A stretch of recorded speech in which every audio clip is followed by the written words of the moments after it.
Go for it. You're looking good, darling. Thank you so much. Yeah. We have beautiful Dennis Johnson today, and of course, as it's obvious, you can see he's bear the resemblance of Einstein, and it's very familiar figure to us in the Byron Shire that he is going around as Einstein, and of course, strangers. You say strangers would yell out at Yeah, you. even people I don't know across the road in Mullumbimby, the other side of the street, even in Byron Bay, Yeah. Japanese always stop me. You look like Einstein. Can I Yeah. get a photograph of you? You, Okay, you are popular. People photographs you a lot for that. Yeah. And so welcome to the podcast, Dennis. Thank It's you. so good to have you. Great to. But before we start talking, I want to introduce this. This is a thing that fermented is turmeric drink, Ah, really? and it's my dad's recipe, really ancient recipe, and this is great for arthritis. So I I've just heard thought for to have a inflammation. shot with you. I mean, I don't have arthritis, but you can have this on a daily basis, and it's I need it for it's very inflammation. costly, very Because costly. this is the problem with arthritis. I've got it in my knees. I had to have an MRI. I've had ultrasound. They said I've got a bony growth growing in this right knee. So And try this. Cheers. cheers, darling. Thank you.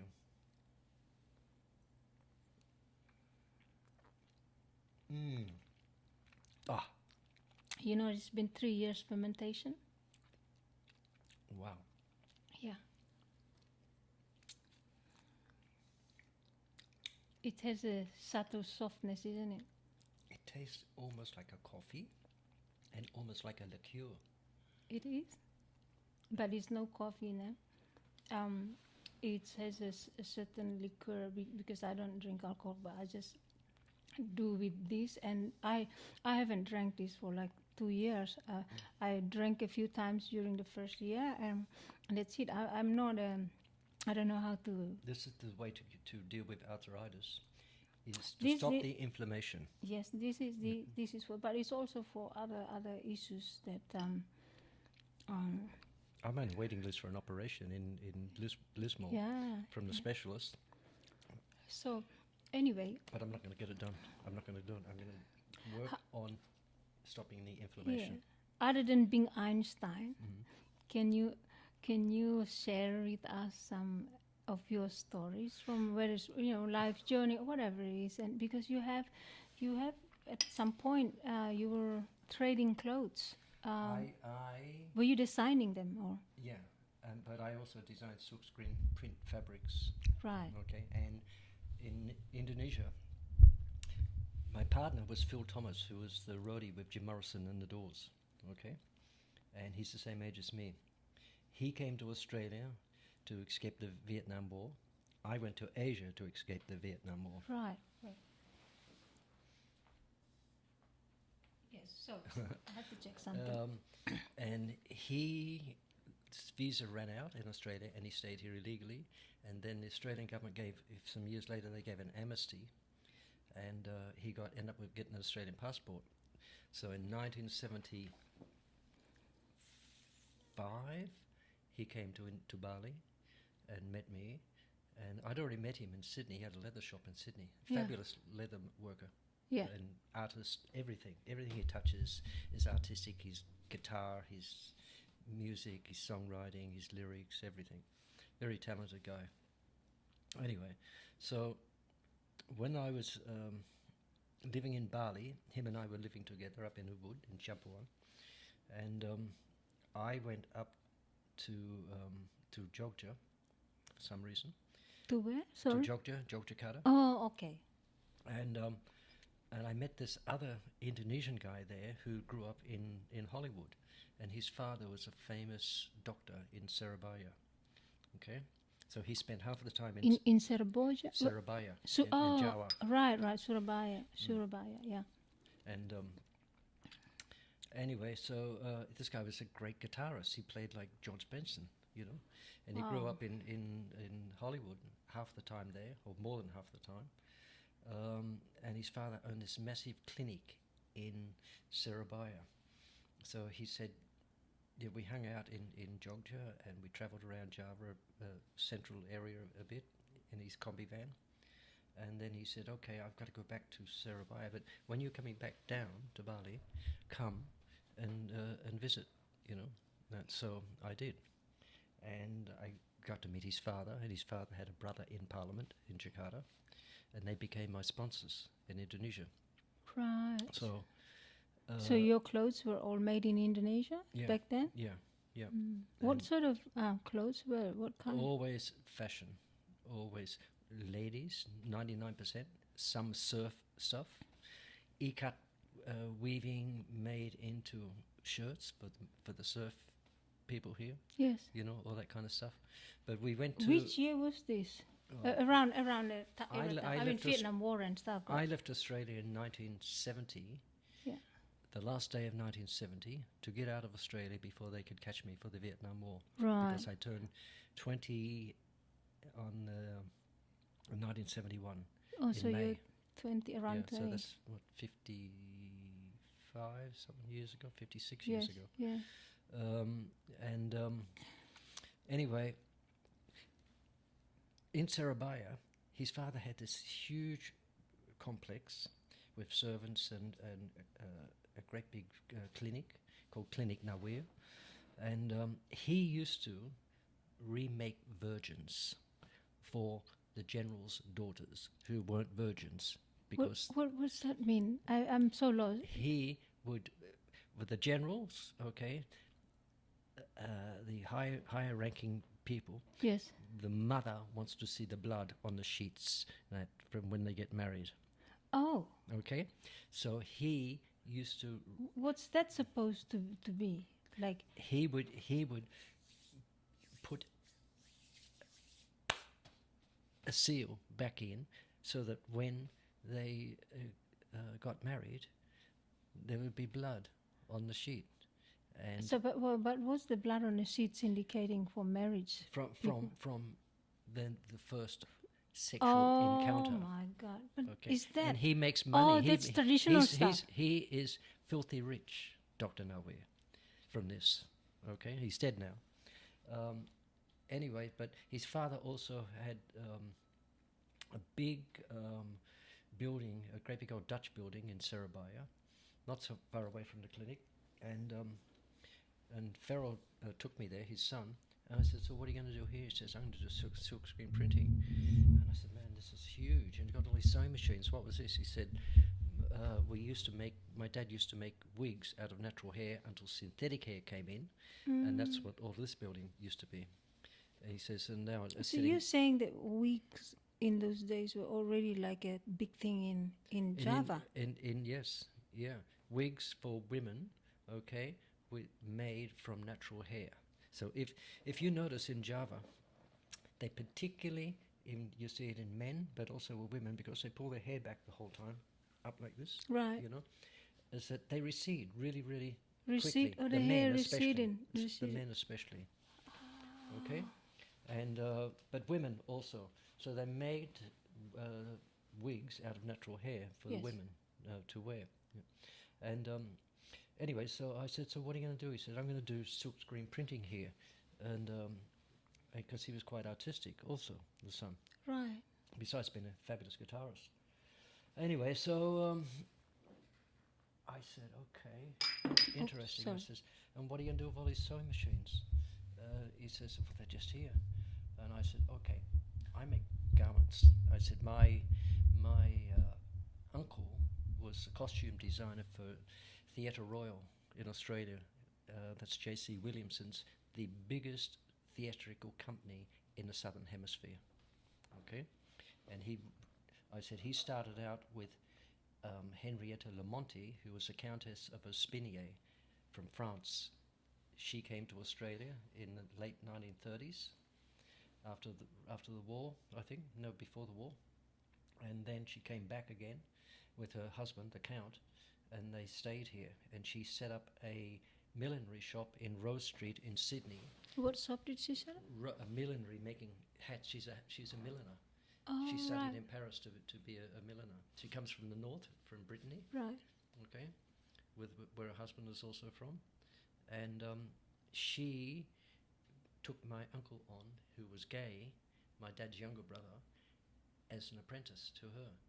Okay, so he became the milliner, and then she also went into clothing after that, and she had a shop in Rose Street in Sydney. It's off George Street, going down towards Circular Quay. You know, up past what is it, King Street. I haven't been in Sydney for so long. I can't even remember half of the places there. But anyway, this was the bohemian area of Sydney with coffee shops and stuff, you know, and that's where Theatre Royal was also. Right. So my uncle was with her, and when she started making clothing, he was still with her. And she had a shop in Double Bay. Yeah. She had another shop in Elizabeth Street near St James Station. And so my uncle learned all of the trade from her, you know, from millinery to costume design and making. And so he was with Theatre Royal all the rest of his life, doing all of the costumes. So when My Fair Lady comes to Australia, they bring over these samples of it. They get Australian actors to play to act here. And then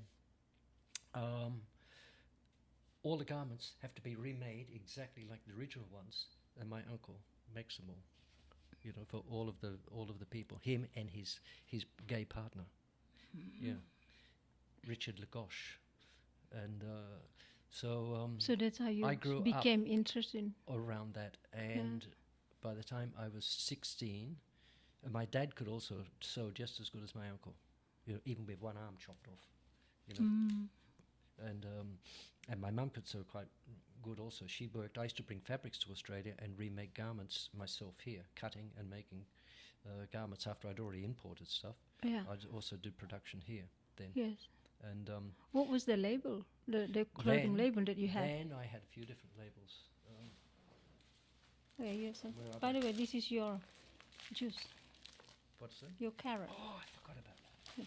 I had. Oh, look. I opened it right there. Wow, what have you? Esperanto. Before that, I had jade. Can I take it out? Yeah. So these. They're all just stuck on there. So cool. Yeah. Esperanto, and then in Amsterdam. Why did you call it Esperanto? Because it's very Spanish. Because it is the international language. Ah. So the garments represented the international language, which means they could be worn by anybody. Right, you know. right. And it had a ring to it, you know. And but not many people speak it. And then in Amsterdam, we opened up another import business there. Besides doing rare textiles and stuff from Borneo and stuff like that, the Dayak bags and all of that I was selling. We did clothing. Yes. And we would print fabrics in Bali on a great big long table with silk screens that were 1.5 meters wide. Oh, wow. You know, by this big. Yeah. And lay it all out. So I do the designs and give it to the guys. They make the screens. They print the fabrics. They cut the fabrics. They sew the fabrics into the garments that I want. Well, do you think screen printing then is cheaper than if comparing to now? Because now it's like quite expensive. Yeah. And it was dirt cheap still in Bali at that stage. We were doing that in 1986 in Bali. Okay. The silk screens. Yeah. And then from fashion, what other things did you do? Like I started out making leather belts. Yes. And sandals for the Cronulla surf shop. What sort of Sydney. sandals? Like not flip-flops, not like proper sandals. Yeah. Yeah. With straps across here. Oh, strap yes. Around there, a strap around the back, and belts. And Right. I had my friends had worked for a silkscreen company in Hurstville, and he's really artistic. And they made a great big poster for me, and we took a photo of it, of the Shoshone Indian chief, and called it Shoshone, with him on it, and it was just this big in the window of Cronulla Surf Shop. So this is Indian. When you say Indian, like from India or like India? No, Yeah. no, American. not Indian. American. American Okay. Indian, yeah. So that led me into leather, and then I started making leather vests out of more solid leather and all hand carved. Yes. And stained with, like cherry red, brown, Oh, wow. stuff like this. Yes. And all hand carved in like Picasso figures and stuff. Oh, yes. All into them and stuff like that. And then I was going back and forward to Asia then. And no. I started in these other friends of mine. After I eventually got conscripted for the Vietnam War. Even when I was in Thailand, when I turned 20 years old, and I had no visa for Thailand, it had expired. Yeah. And I thought I was trying to get to Europe for the Olympic Games in Germany, and I was only $66 to fly from Bangkok to Calcutta, and I was going to do this, and I thought, but what if I go broke in Afghanistan and I don't get to Turkey and I don't get to Europe because I don't have much money. Yeah. I got out of Australia because of the Vietnam War, and I don't want to die en route trying to get to Europe. I'm going to stay in Thailand. So I stayed illegally in Thailand with no visa. How long were you there illegally? I left in 1970 and I didn't come back to 1972. So how did you get away with being there for 2 years illegally? I mean, I crossed the Mekong River illegally into Laos. wow. Before my visa ran out, look, I got a visa for 1 month in Thailand. I then went up to northern Thailand. I went to Laos, so I got a visa for Laos, went there, spent a month in Laos, come back to Thailand, did another month there, and that was 3 months. And I'm going, no, I'm not going to, I'm going to stay here. The food's too good, the girls are too good. So then you would have to learn Thai by then as well. Yeah, Chandai Pud Thai. I speak Thai. You speak, how did you say that? Chandai Pud Thai. Chandai Kundai Pud Thai Dui.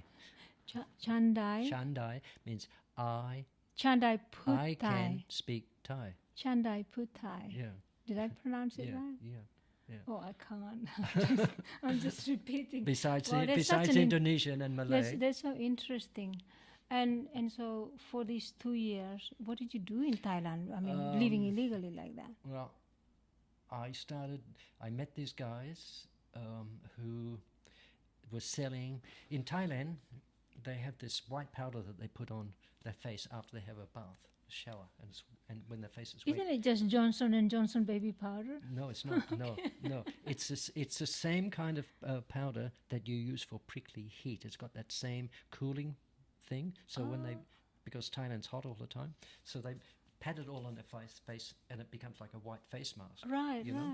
So they were going out and selling to small villages around Thailand. Right. And they wanted me to go with them and me to be the white person that attracts an audience. So they get up, they set up a whole table with microphone and everything, and we pull into small little villages and towns, and they put all the X-Nix powder and soap boxes there on the counter and the table and start, pardon me, calling people, lai, mani, misubuya.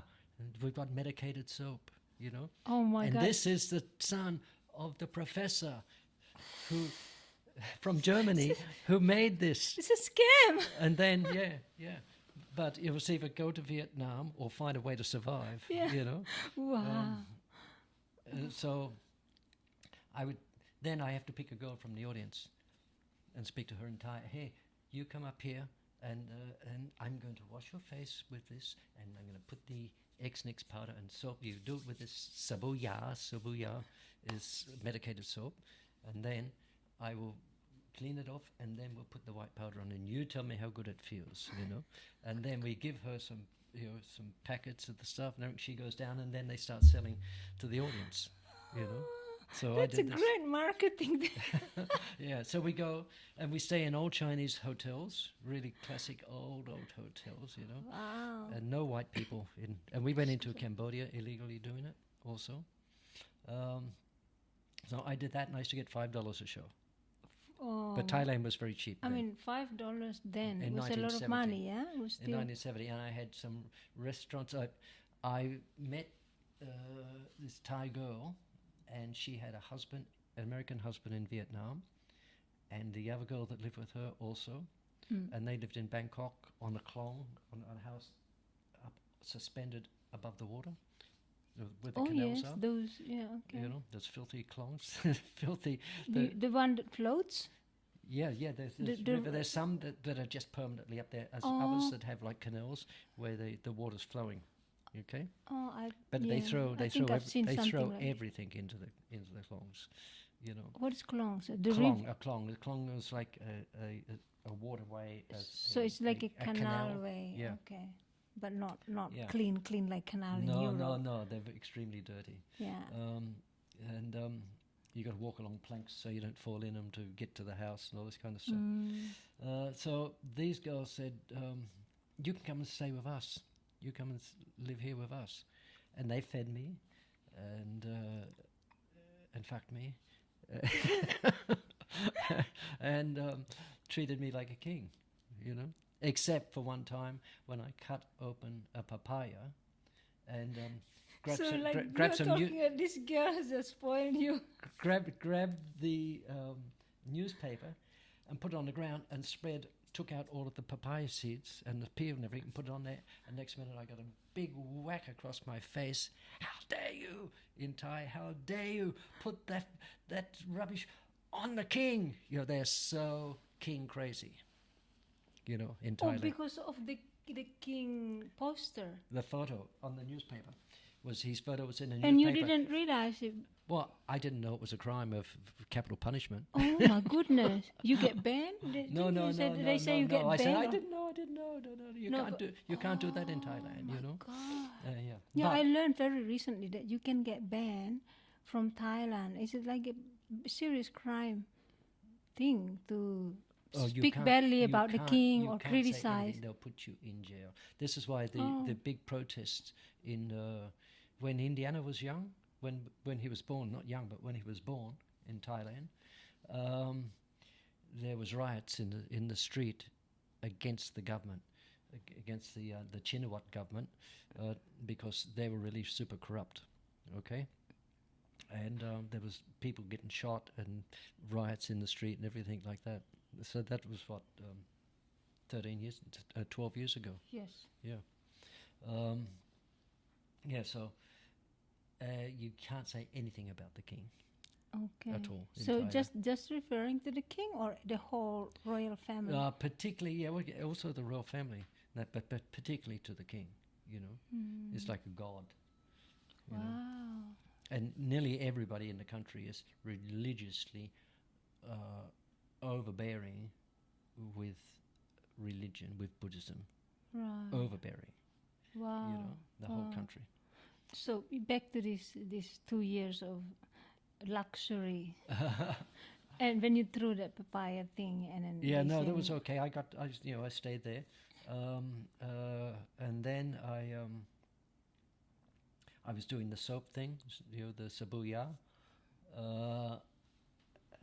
but that didn't make much. It's just a basic. Just to survive. And I had a couple of restaurants that knew me that used to give me free fishbowl noodle soup, and stuff like that. Close to where we lived there. So I did about 2 years there, and then I had a Thai girlfriend, Doi, who now owns a restaurant in Coffs Harbour. It's been there for years. And I went up to northern Thailand, to Udon in northern Thailand with her. And I ended up living with some American GIs who had been conscripted in America and sent to the Air Force. They had 20,000 Vietnamese, not 20,000 American troops there on standby to fight against the Vietnamese. Massive sacrifice. Yeah. Because they didn't win the war. I know. mean, And that was only the ones in Thailand. All of the other ones, but they were making big money by smuggling. The CIA, which had their airlines, the CIA Airlines was called Air. I'm getting Air Asia, but it wasn't Air Asia. It was Air America. they were shipping all of the dead bodies back to America, American soldiers who had been killed in Vietnam, and they were getting mass amounts of heroin and sticking it all in the body bags, and that was the big money also, you know. Do they have this like in a release document? Oh, it's all it's all history. Crazy. It's all history. It's all out there. Yeah, My it's all God, so Yeah. corrupt. So, yeah, so I lived in the house with these 2 American GIs, and I used to go up to the hill tribes further north, in past Chiang Mai, to get ganja from the hill tribes people, and they used to have Thai ganja all put on these bamboo sticks, all tied up and all packed up like this, and then I used to come back hitchhiking on trucks, in the back of trucks to Bangkok and sell it to the American GIs. But ganja was legal in Thailand No, then? no, it was illegal. Not illegal. But you had American GIs coming on R&R, rest and recreation, every day. Right. You know, and you on the street, and they're going to be staying for a week or 2 weeks or something, and then they're going back to Vietnam. So where did they get this heroin that you said they sent it back? Oh, there was mass production of heroin all in that whole region, up in the north. Not so much north in Thailand, but more in Burma, and it still is now. And that's where all of the ice comes from also now. It all comes from there. And it's from the the hill tribes states of Burma, just on the edge of the Thai border. Yes. And they have militant armies like the Karen, and these are tribes kind of people, but they're all in production were in production of heroin and probably still are, Yes. but most definitely in charge of all of the ice production. Wow. No, yeah, another bad, dangerous drug, you know. But I was bringing ganja down to sell it to the American GIs, and that's how I was surviving. How you survived, yeah. And so how did you then came back? I mean, get out of there. Did you pay any fine, or did you get fined? Did you get banned? A friend of mine got me a ticket out, who I knew from Pittwater in Sydney. Yeah. and he paid for a ticket. Since it gets a little bit messy, he paid for a ticket for me, and I had to phone the Thai immigration, and tell them I'd overstayed my visa in Thai. Okay. Oh, you mean that? Oh, you called it Thai immigration? Yeah, and told them I overstayed my visa in Thai and spoke Thai to them, and I said, but I've got a ticket out to leave now. Right. Okay. So. Oh, that's good. So I went to court the next day. I went to go down to the police station first, and they stamped some paperwork, and then they say, okay, you go to court tomorrow. And go to the court, and I spoke Thai, and I paid a $5 fine. Cheaper than getting a visa. Yeah. Yes, Yeah. I mean, So, problem solved. yeah. But you wouldn't advise that now. No, not now. You don't get away. No. Anyway, so, and I was brought back to Australia. I brought silver, Laotian silver, bangles, really lovely ones, and sarongs, and I was selling them at Paddy's Market, the old Paddy's Market in Sydney. Oh, yeah. Yeah. And then 73, then I went into leather clicking for fashion. Yeah. For my friend Twig and Josephine, who had then a stall at Paddy's Markets, and they had all the patterns, and me and my friend Tony Caton, who's now dead, a famous artist, we were the clickers. So we had 2 Kawasaki 500 motorcycles. We were living at Mossman. We'd zoom across in the morning over to his place, over at right near where the Gap is in Sydney. Yeah. And he's got all orders for garments, and we have beautiful leather coats, and we did chamois bikinis, we did all kinds of leather garments. Wow. And so that's set me off on clicking, because I already had the leather stuff going on with me before. And so I produced for him, and then Richard Stone, who was a guy that lived at Balmoral, he was a fabulous guy, and he had a partnership with a guy called Gary Zither, and David Jones in Sydney set Gary Zither up in a shop called Hyde's, okay, in Pitt or Castlereagh Street, I can't remember, Pitt Street I think it was. Anyway, and Richard lived at Balmoral, close to where I lived in Mossman. Yeah. And at that time, and Richard was a silent partner with Gary. Right. Okay, so he got all the stuff made. Gary did all the distribution of it for the shop with Hyde's, and I was the clicker, the cutter for him. And so I would have Richard come to my place at Mossman. I had all the patterns from him there. I had a great big butcher's chopping board, this thick, and on my veranda, and I would get up in the morning at 6 o'clock in the morning and start cutting, get the order, wrap them up, put that aside, what's the next, do this. And then Richard would come at the end of the week, pick up all of those ones and give me all new orders and new lots of leather. And so I had stacks and stacks of cowhides, this high at my place. And I would cut till about 10 o'clock. 6 o'clock till 10 o'clock in the morning, and then I'd get on my motorbike and go to Balmoral Beach and hang out there. And then I would go back and cut more again late afternoon. Did you guys ever make shoes, leather shoes and stuff as well? Or no? I cut for Mr. Christians. You know Mr. Christians, the famous leather maker. He started out in Paddy's Markets also. He came to me and said, "Dennis, can you cut all of these inner soles for me?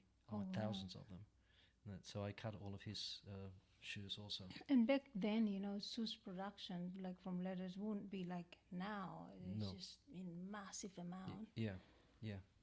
So did that. What kind of skin did you use? On the leather? Yeah. Cow skin. Okay. Yeah, lightweight, lighter than what you use for not really for lightweight than leather jackets or anything, but lighter weight than heavier bags and stuff. Yes. This. Like this stuff. You see that? This is heavier. Right. Okay. Lighter than this, for shoes. So did that, and then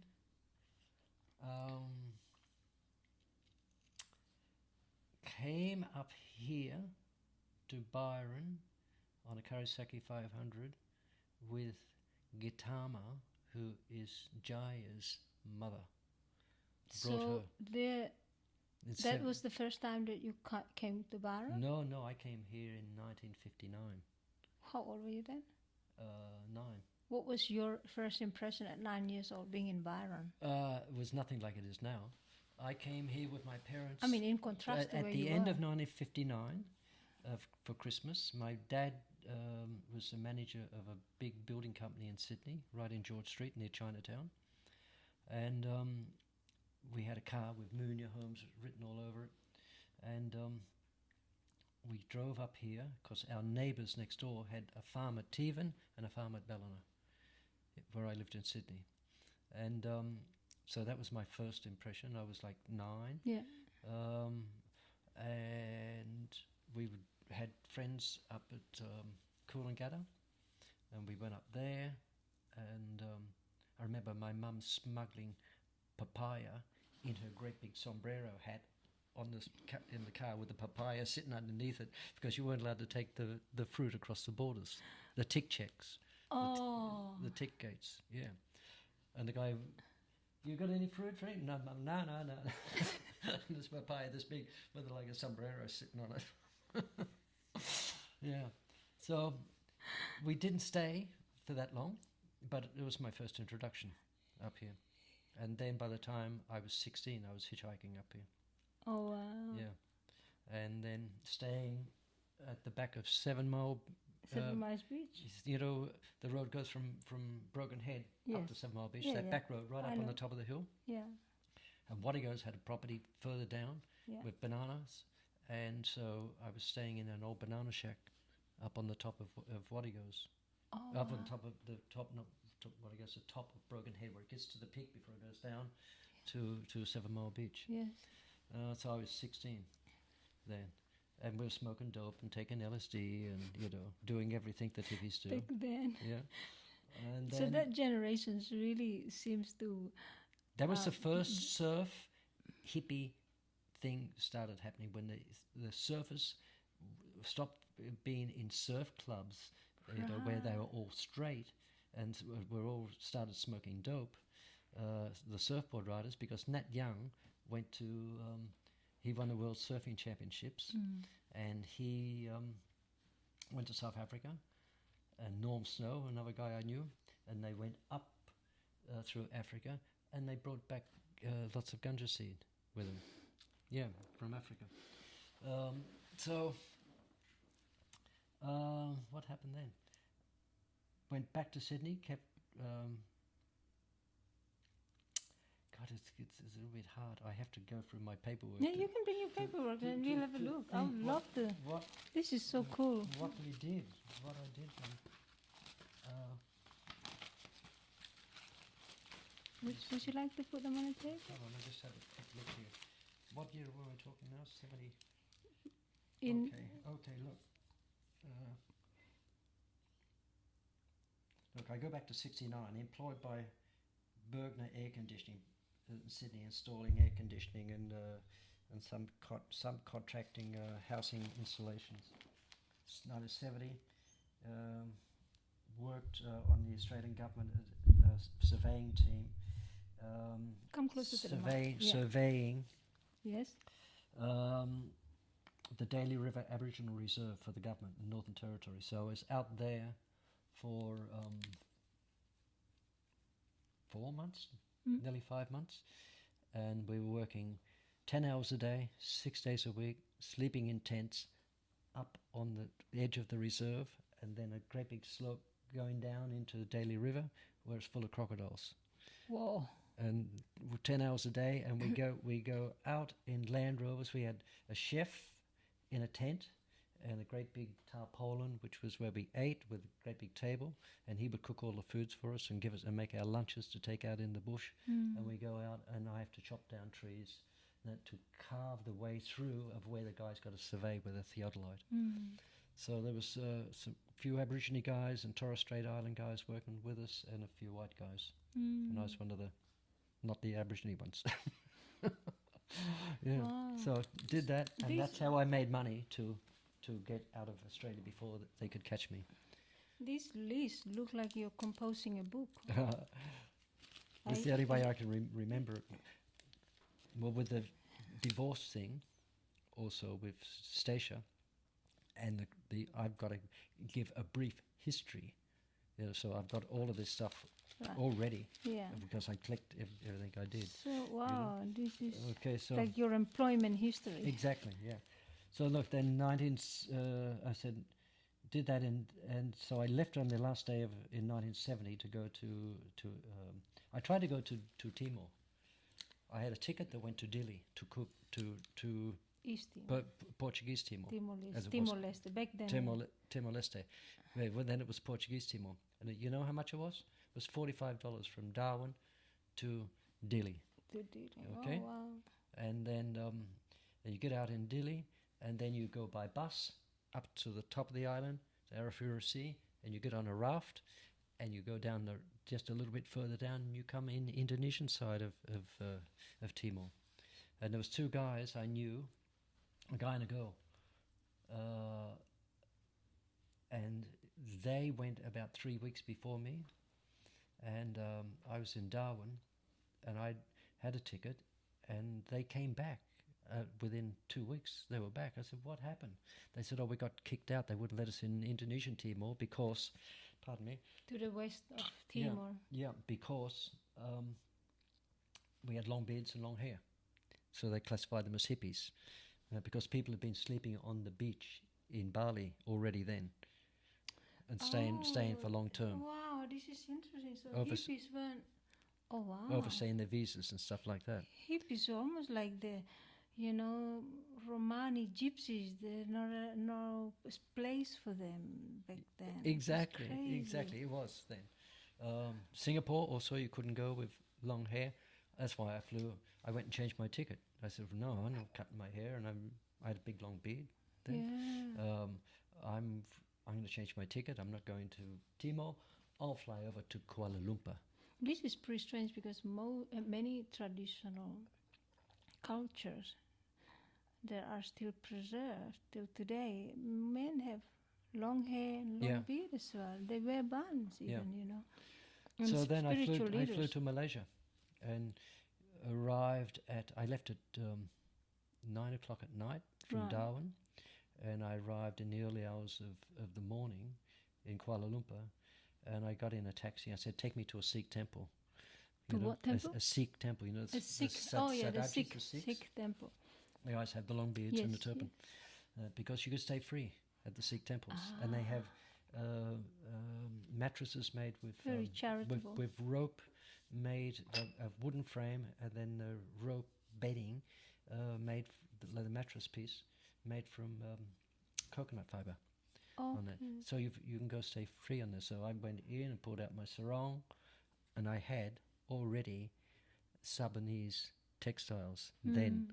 So this was Sabanese textile. 1970, because a woman I knew in Darwin, her husband was a doctor, and he was a doctor in Indonesia, okay, and he was German, and she was Australian ballerina, and she fell off the stage and damaged her back and couldn't be a ballerina anymore, and she was bringing textiles and had a shop in Darwin, and I had an Eurasian Indian girlfriend in Sydney, and I bought, for her birthday, I bought a beautiful Sabanese ikat from her, and I bought one for myself. So I pulled that ikat out, and I You slept. know, the word sabu is not its original term. It's Portuguese term for it. Is it? So what was it originally? Havu. Huh? Havu. Hagu. Havu. Havu. Yeah, it's nothing like what you think it is. Yeah. The Portuguese call it sabu with the D. Because they The couldn't. English is with the V, savu. The English did. Yeah, and the Dutch is with the W. But some people Savu. also say sabu. Yeah, but Or this, savu. this savu is English, Yeah. and most popular locally in the Lesser Sundas is sabu because of the Portuguese version, and the English version is savu, and the Dutch have it for sawu. But yeah, none of them are original. I've never heard it as habu. Havu, Interesting. yeah, it's havu, because it refers to the one of the Savanese Indian ancestors. Mm-hmm. His name And that is was- Havu. Oh, really? Yeah, it refers to his name. It's an acknowledgement of our ancestral. I trace that back. You know, the Portuguese, they had forts in near Bombay, I think it was, Yeah. and another one further up near Gujarat, and but at that time the spice trade was with all of the spices, the cloves and everything else from the Spice Islands. The Arabs were in control of dealing that. As well. Yeah, and so the Portuguese wanted to cut in on it, and that's how they ended up coming from India with Indian people on the boat, working with them on the boats to guide them to get there, and to start dealing in spices. I mean, And colonization is never pretty. 1503 or 6 or something around that time, I think it was.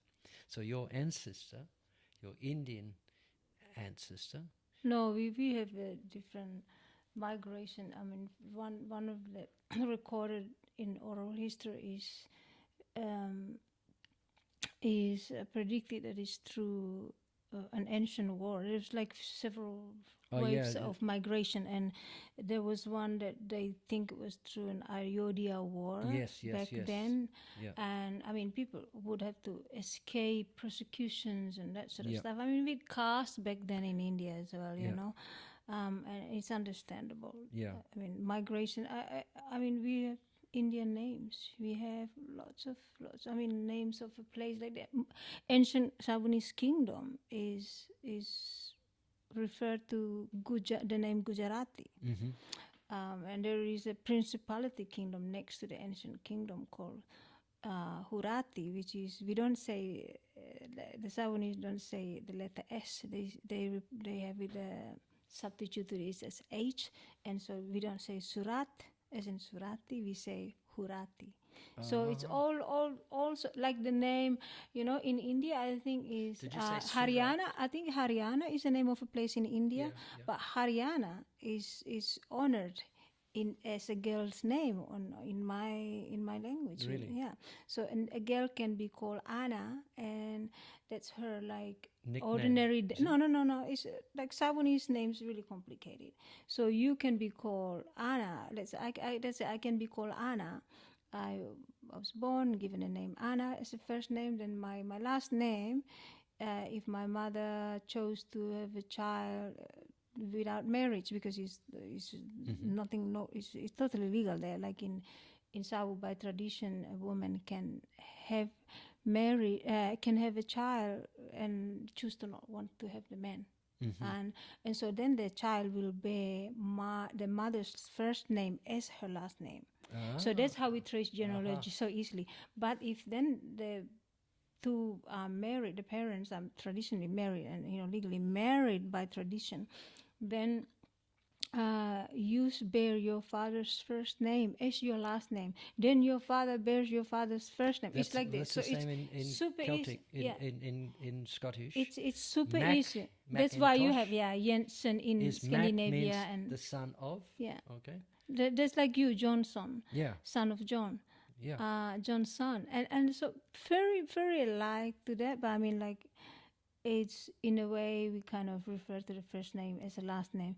And so what I meant to point out was that in regards to to the culture, the Savanese culture is a lot more complicated than what Westerns understand. I mean, most Westerners, they call themselves expert in Savanese culture when they've done so little research, because a lot of them come with a cassette tape and record it, and not necessarily from proper historians, right? Not necessarily somebody who can explain the culture.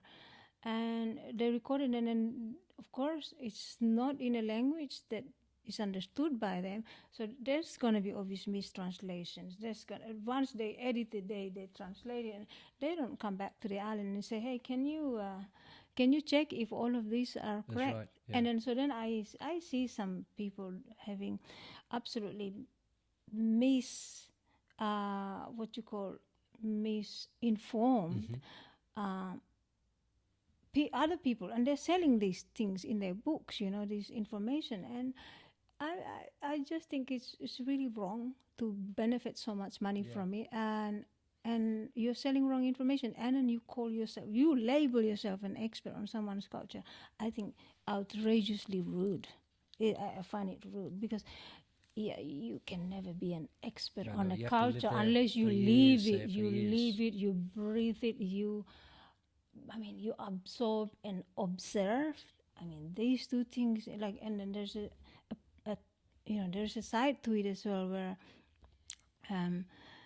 if you are an absorber, you don't necessarily know how to look at and explain things from an observer, from an observer point of view, neither from an absorber point of view, because like it's not easy. Knowing the origins of the names and how they have made. Yeah, I mean, not everyone is equipped with that skill to be able to. Yeah.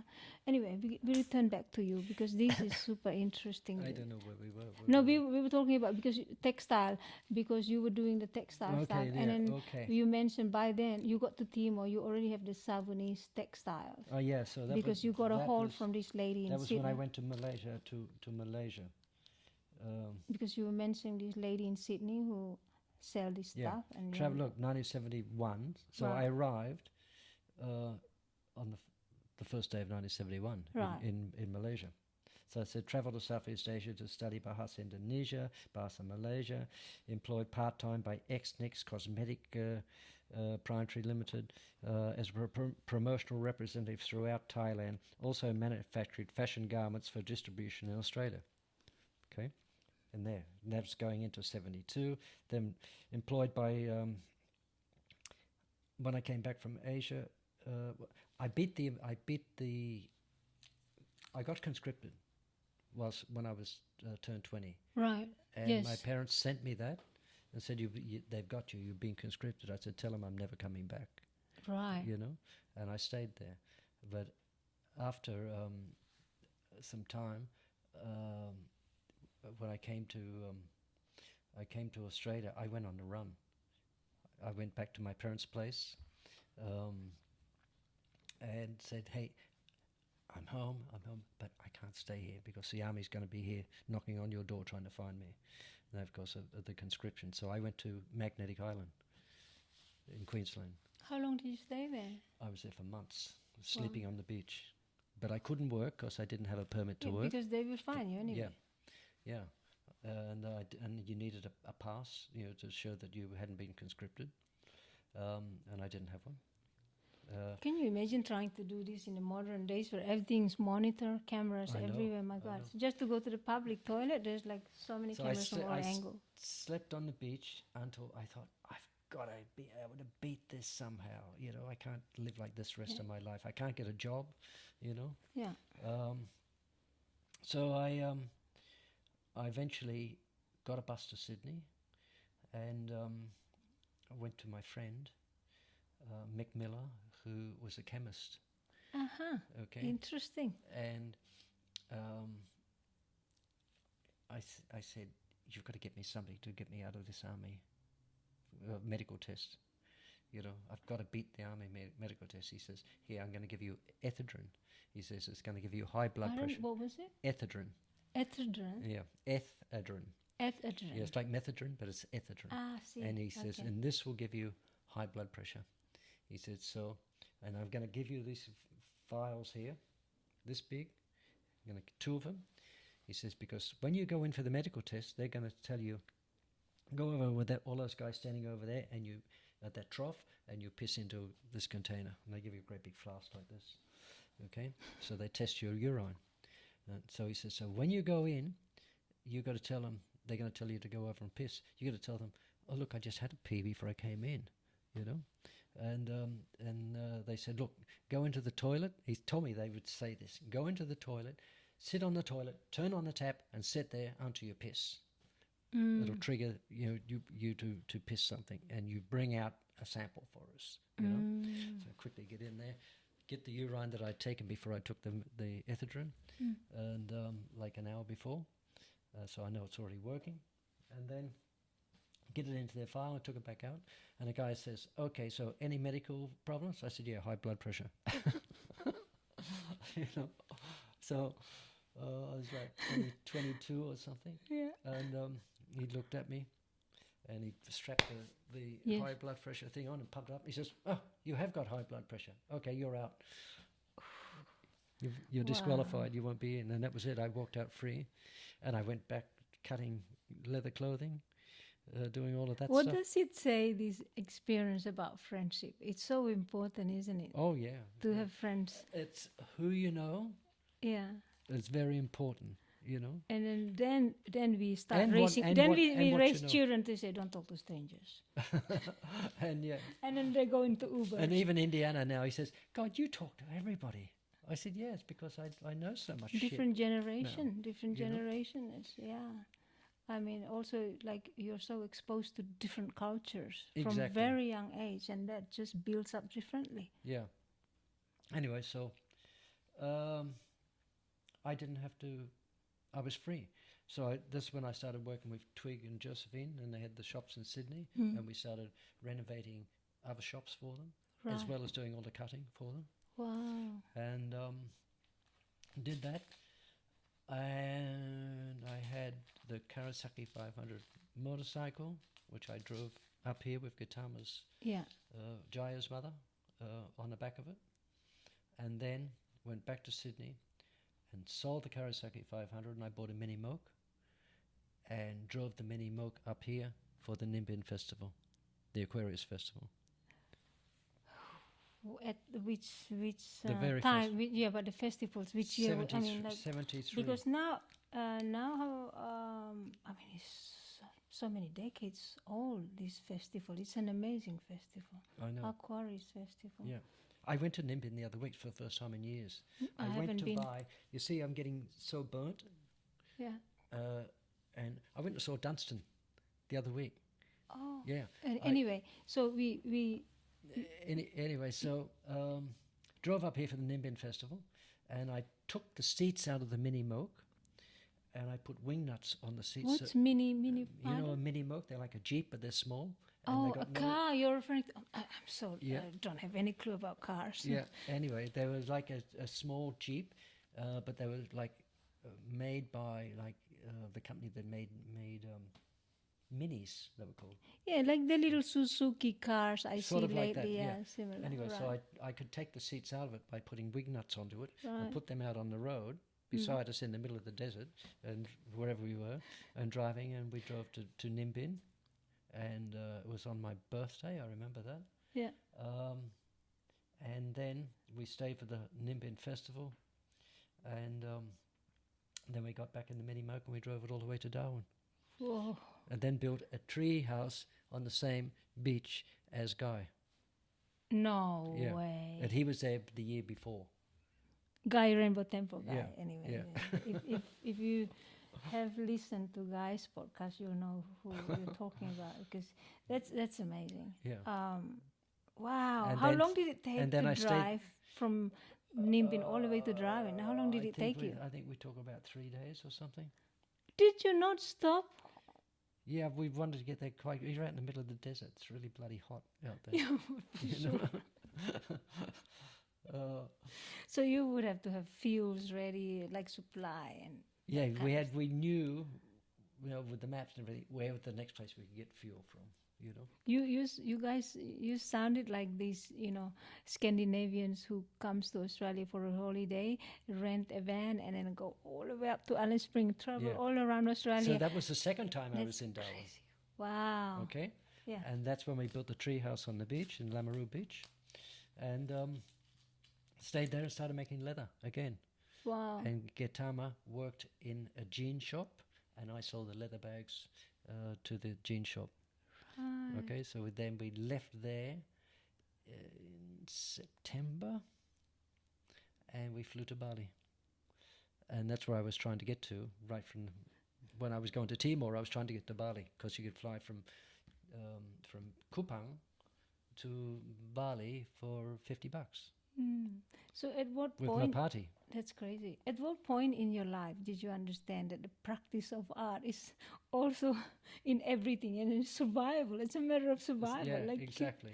Yeah, It's yeah.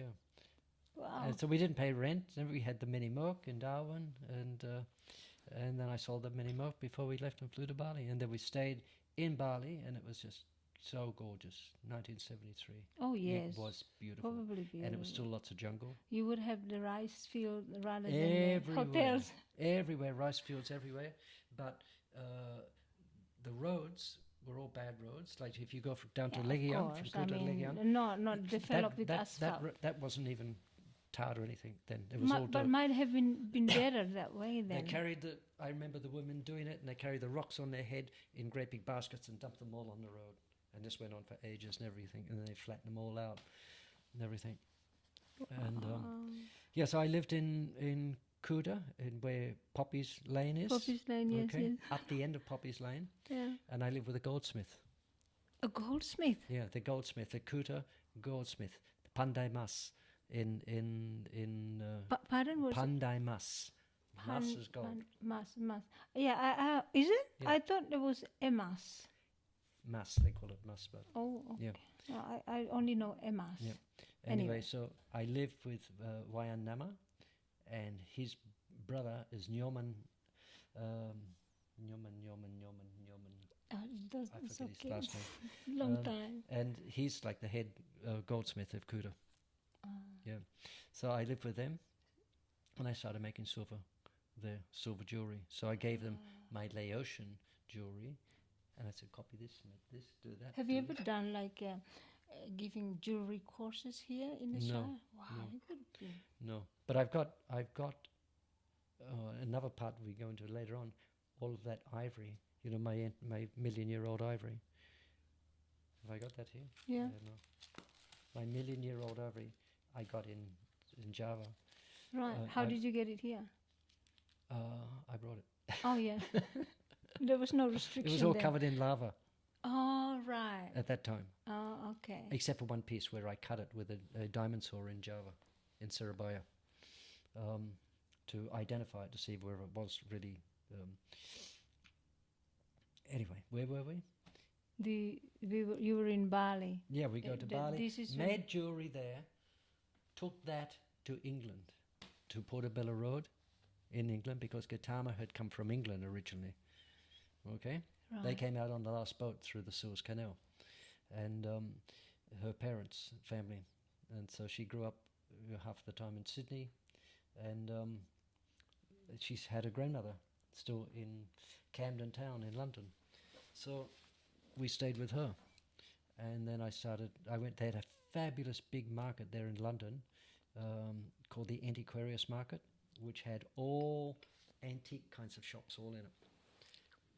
Pardon me. And I got turquoise, great big turquoise stones, and I made bracelets and necklaces on chains. Creative, yes. Okay. Very creative. And then with turquoise all in them. And I took it to the antiquariat shop, and it looked like Navajo American Indian jewelry, because that was big right then. Oh. Okay. And they didn't ask where it was from or anything, and I make this, that's all I said. Wow. And I sold it, and I was making those bracelets and necklaces for about $4 Australian, and I was selling them for $50 Australian to the wholesale, to the antique shops in London.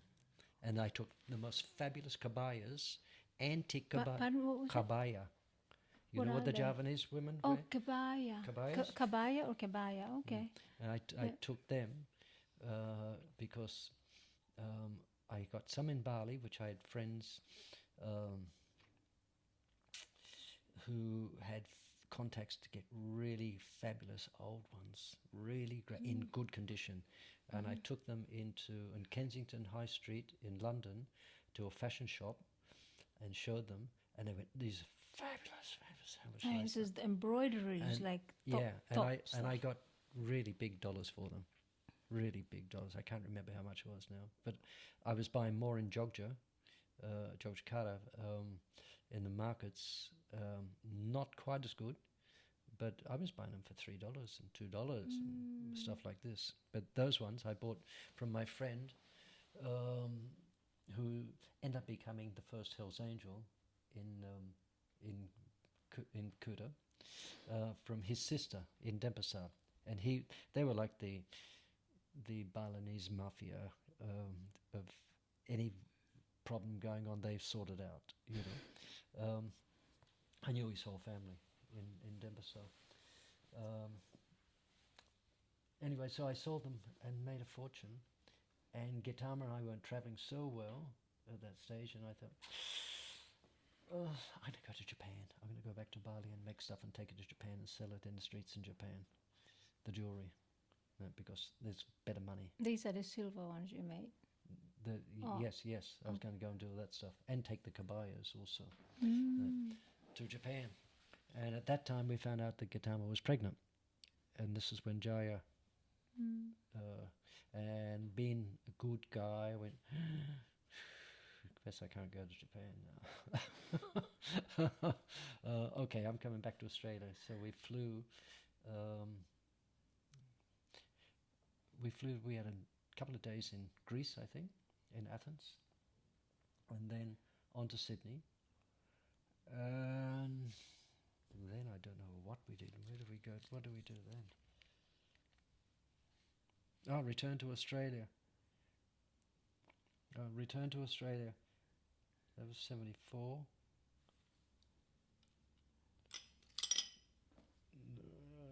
Returned to Australia, was employed by Snives, Bondi, who had a great big leather fashion shop right in the Imperial Arcade in Sydney. And they had a workshop for me to work in Bondi and in Hall Street, Bondi. And they had all the leather there and all the patterns, and they just have the lists of everything they want me to cut, and I just go there and cut all for them, and it all goes into their shops. Yeah, so I did that for them. So 75 to 77, self-employed as manufacturer and exporter of fashion garments, but concentrated most of my energy into organising numerous expeditions to various islands in Indonesia archipelago. My purpose was to procure antiques, archaeological objects. At this time, my source for authenticity of certain archaeological objects was Dr. A. Ritchie, a curator of paleontology of Australian Museum, okay, in Sydney. And that's where, I don't know if I've got this in here. Let's see, where are they? Might be in photographs over here. What are you looking for? I'm looking for the ivory. In image of the The ivory. million-year-old ivory. Oh, is it that because you got it certified by? Yeah, I took it to him to have it certified. Mm. And I don't think I have a photograph of it here. It's on my phone.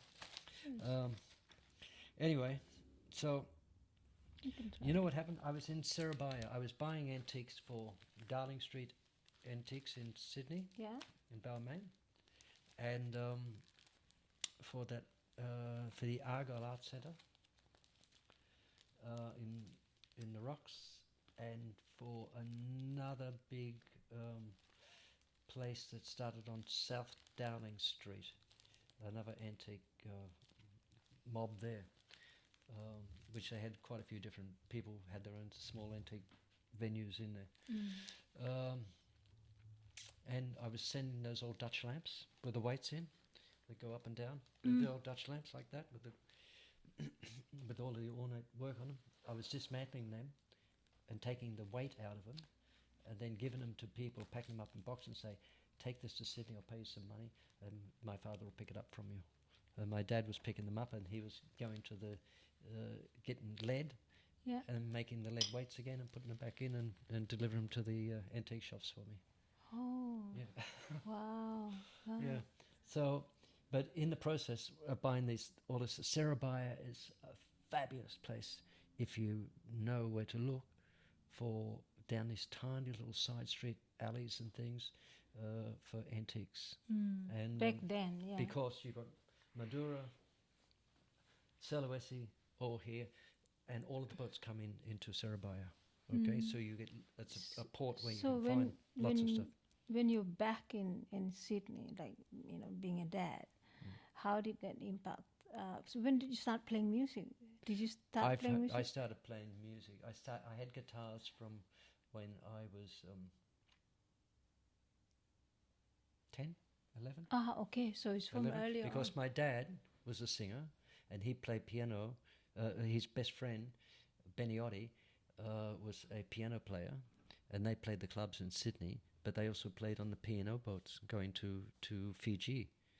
Okay? So we had parties at our place with great big kegs of beer and lots of people and a piano in the house, and my brother was supposed to have learned piano but didn't learn fuck all. He couldn't learn anything. He's an oxygen thief.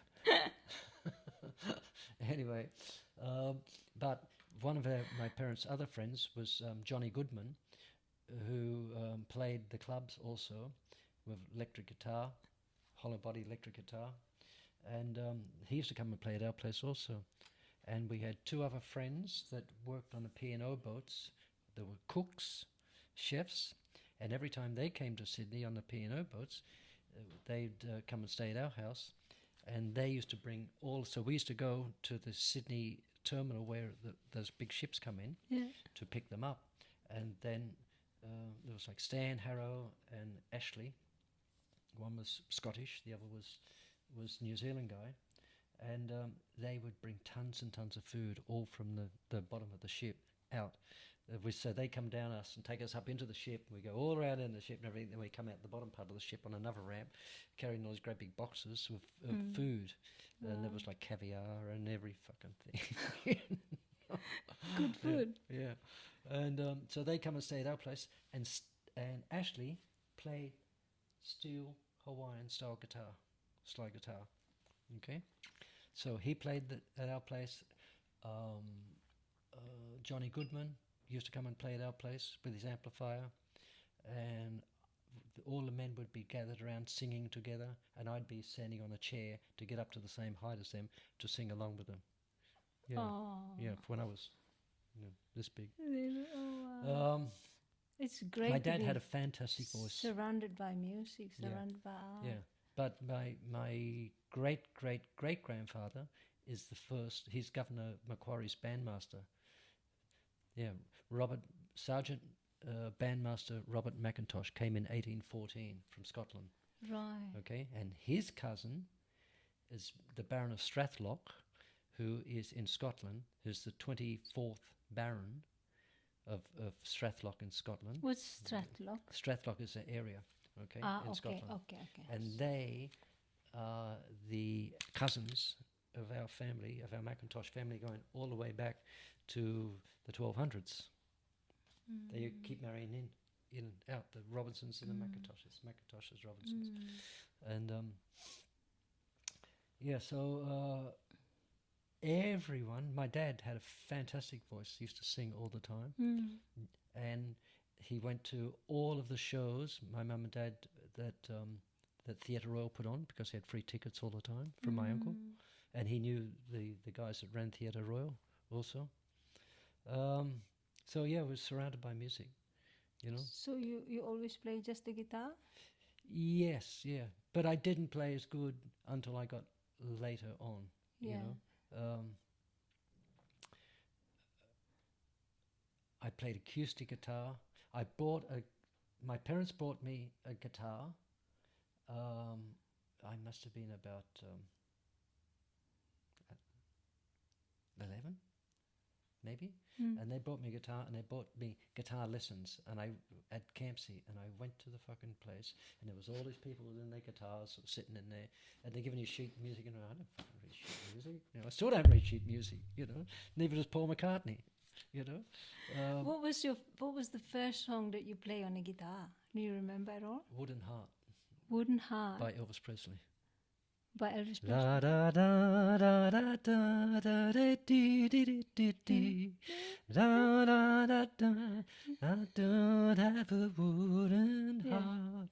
That was the first thing I had to learn, but I found it really, really hard to be in a room with probably 30 different people, and the teacher walking around to each of them saying, "Do this, do that, do that, do this," and fuck this. So I said to my mum, "Dad, no, I don't want to do this anymore." And then by the time I was 16, I bought a steel string, another steel string, a good one,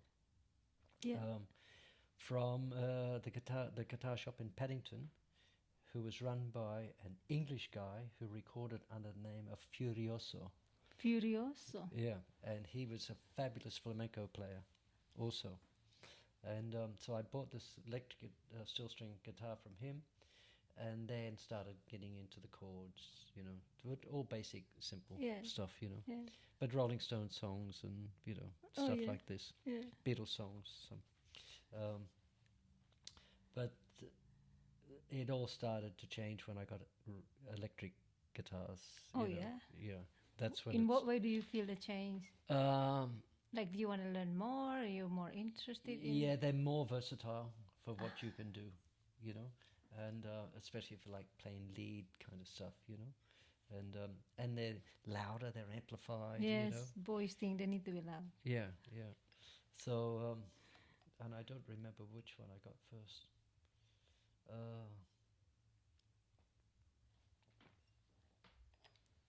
I bought an Ibanez Blazer in Singapore for $90, and it played just as good as any Fender I've ever played. Made in Singapore? No, made in China. Okay. Hold on. No, made in Japan. Made in Japan. Oh, good ones. And the company that took over making Fenders in Japan. Oh. Yeah.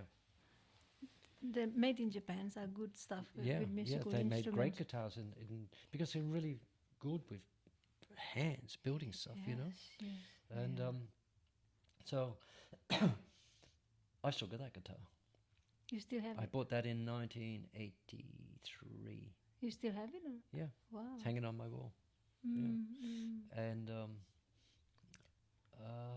had twin humbuckers in, where it looks like a Stratocaster, like a Fender Strat, Yes. but it had twin humbuckers where the Strat didn't. It had a single coil. What other guitars do you play? Do you use? One what? What other guitars do you have and Now, you play with? I have that one, the blue one, sky blue. I have two guitars by Hakama, my partner who used to be the roadie with Jim Morrison and the Doors. He makes fabulous guitars, and that's the ones you see me play when we played here and various other places. I got the only two in Australia of those. Oh, really? Yeah. One was for my birthday when I turned 65, so that's 10 years ago. And the other one, I was going to be his agent in Australia to distribute his guitars. And so I got that as the sample to show with these two guitars to show people. And then they went into a recession in America. He'd spent $100,000 building 40 guitars because we built them partly in Indonesia and partly in Bali and partly in Maui in Hawaii. Oh, I see. Yeah. So we had the necks made and the bodies made. He would sample the woods and get them made in Jakarta. So we had them made there. And then we had this other guy, John Anderson, who is the most famous female artist in the world. He's dead now. And he would buy, Fimo, like polymer clay. It's like plasticine. Yes. Okay, so it's pliable, and there's different colors. So he would take it, say a white piece of it, and roll it out like a chapati, Right. like this, and then put, say, a purple piece, then another green piece, another different color, and then he would build up like those licorice all sorts sweets like that Yes. of Fimo, and then cut them down. So there's a block of Fimo this big, Right. like that, and he's flattened it out to make it bigger and wider like that, Mm. and then he's cut them down this way and lay it over there. So then you've got gradated colors going all up here, and then use scalpels, doctor scalpels, to cut pieces out and cut them out and marry them all up together, and that's how you get the effects. And then bake that piece that they've put together, the shape of the guitar. Yeah. Bake it in an oven 3 different times to get it the right texture. Yes. So it's like a pottery. Wow. Okay, and So is it a special kind of oven? Special no, kiln? normal, or just normal, any normal? normal oven. Wow. Just get it up to the right degrees to set it like pottery, and because it wasn't really a clay, it's a mixture Yes. of stuff, and but he was really good. John was fabulous. His stuff was in museums all around the world, and in airports. Oh. Yeah, and Wow. and he got sick, ended up getting cancer and died. And Hakama did one of my guitars. He did the Paisley one with all of the Paisley stuff that's my main guitar. He made that, put all that together, the Paisley one. So they're the two. He makes fabulous guitars. And Did you used to make tempe? yeah, You used to have a tempe business? I started the very first tempe. How did you learn to make tempe? From Indonesia. From Indonesia? From Indonesia, I knew that the Rhizophus oligosporus mold spore grew on hibiscus leaves. in Indonesia. And so when they took some soybeans and they wrapped them up in a little bunkus, like that, in leaves, and sat them there with a temperature of 26 degrees basically to 30, the mole spore grows and it turns into like camembert cheese with the soybeans in it. So it's almost like a fermentation kind of process, but the mole spore grows in between them. So I experimented with it, and I had a friend of mine smuggle me in some mole spore from Indonesia. Somewhat? Smuggle me, bring me. I said to I contact her in So Margaret Shook, she's dead now also. She was coming back and I said, Margaret, bring me some rage, some mole spore for making tempeh. You can buy it at the market. And so she went in Jogja and bought it and brought me back a bag this big, which is enough for me to make millions of packs of tempeh. But I should have it here somewhere. It's the yellow label. I saw it before. It's just Maybe it's where the photo no, was. it should be. Yeah, I think it's here. Keep going. You did have the tempeh. Must be over in that one. A small label. Small label. This. Oh, yeah. Here we go. Yeah. So I designed that. So this is your tempeh Yeah. design. Yeah. Sorry about that. That's what Denis used to create. And I was the first person to. Tempeh, I didn't realize that it's spelled with an H at the end because I thought it was just a TEMPE. Yeah, no, it's a H on the end. Oh, in Indo. that's the Indonesian word Yeah. for it? Yeah. And look, so I read this to you. Yeah, what does it say? Cultured soybean, tempeh cultured soybean, prepared under special conditions from organic grown soybeans, rhizophus mold oligosporus, mycelium, contains no chemical activities, delightfully flavoursome, an excellent source of proteins, vitamins and minerals, richest known vegetable source of vitamin B12, cholesterol free. So nobody made it in plastic So bags. there you go. Eat tempeh. Yeah. So You're a vegan or vegetarian or pescatarian. Pescatarian. It's pescatarian. Yeah. How long have you been there? Since Jai All was your life? Since Jai was born, so that's 52 years in September. Yeah. Oh wow. Yeah. Wow. Look at you, very strong, very healthy, and wow. So this, how long did you run the business, the tempeh business for? Until it got too big. Right. I did it in Pittwater in Sydney. Yes. So I live there's Scotland Island in Pittwater, Church Point. This was my great grandfather, the bandmaster, the first musician. He's the first musician to advertise teaching music in Australia. Right. He's Governor Macquarie's bandmaster for all of the big functions. He's Captain Piper, who's a man who started Point Piper, founded Point Piper in Sydney, the suburb. That's who that's named after. He had big functions at his place all the time, and Robert McIntosh and his band would play there all the time, and he was his sponsor. Okay, and he was also the richest man in Australia at the time because he was in charge of excise. So he was, when Robert McIntosh was still in the Marines with Governor Macquarie. This all goes into a whole story about the Rum Rebellion, because they didn't get paid. The Marines didn't get paid wages. They got paid rum. That's how they were paid, and they were trading that, okay, for everything from sex to food, for whatever. Rum. Yes, yeah, It's just yeah, because Governor Macquarie tried to get coinage made for Australia in England, and they wouldn't do it. So they paid them all in rum. They get the amount of rum, okay, and that was all stored in, you know where the Contemporary Museum of Art is in Sydney, the brand new one in Circular Quay? No, I haven't been to Sydney for a long time. It's there. That's where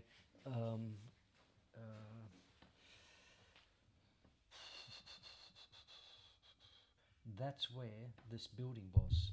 Okay, just from Circular Quay, and as it winds around that way to go towards the Harbour Bridge, Mm-hmm. it winds around there, and there was a great big building there, and this was the storage, what they called the commissariat stores. So everything that came from England on the boats, such as shovels, to food, to every other thing, what they needed in Australia, it was all stored in there. So Governor Phillip, not Governor Phillip, Point Piper, Captain Piper, he was the richest man from all of that. Okay, and when when Governor Bligh came after Macquarie left, Governor Bligh came. He tried to. Governor Macquarie was into helping the prisoners. They're emancipists, so that means that he was trying to make sure they didn't go back to any form of crime and stuff like this. Whereas when Governor Bligh came in, he tried to stop all of that and sort of went against the grain of what the good communication they'd already had with Macquarie, and he went against the army guys who were getting paid with the rum, and tried to stop all their corruption and stuff going on. And anyway, so where do we go from there? They kidnapped Governor Bligh off the ship going up the coast of Australia. This is, let me just ask you, because my knowledge with this Western history is really not that great. Is Governor Bligh different to Captain Bligh? They're two different people, right? I think it's the same. So you don't know? Yeah. Okay, because there's, Because Captain you know Bligh. what they did?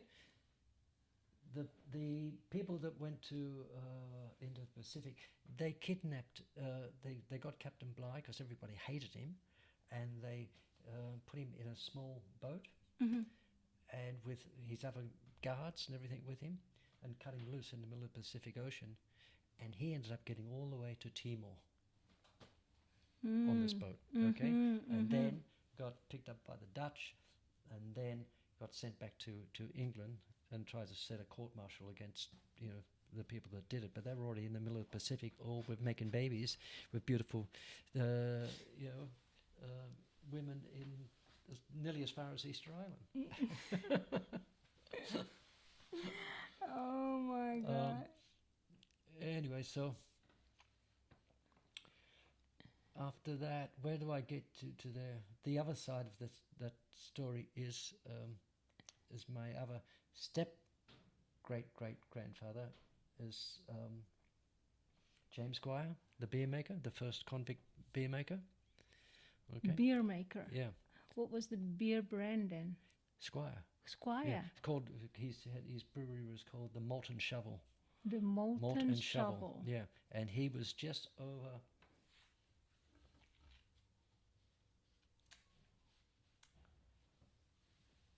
The Parramatta River.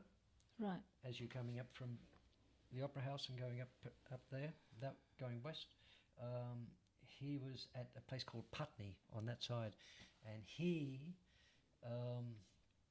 got a land grant there from Governor Macquarie for 30 acres, and same as my place, same size as my place, and I know where we were going, and when Governor Macquarie first came, they kidnapped two Aborigines, okay? One was Benelong and the other one was Colby. And Colby escaped after a short period of time. They took him to Government House, and Benelong he kept captive there, but he gave him alcohol and tried to have dialogue with him to learn some Aboriginal dialect and stuff like this. And then Benelong eventually escaped. And James Squire, my fifth great step-grandfather, he was a convict that had already been busted in England for for something small, and they sent all the convicts then to America before they started to send them here. And they sent him there, and he was like an indentured worker. And then he got freed, and then he stole one of the big American boats. He was actually fighting with the Americans against the English, okay? Because he's gypsy. And he stole this fabulous boat. I've seen drawings of it. It's really beautiful. And he took a crew and he sailed the boat back to England and he gave it to the English, which made him a hero, you know.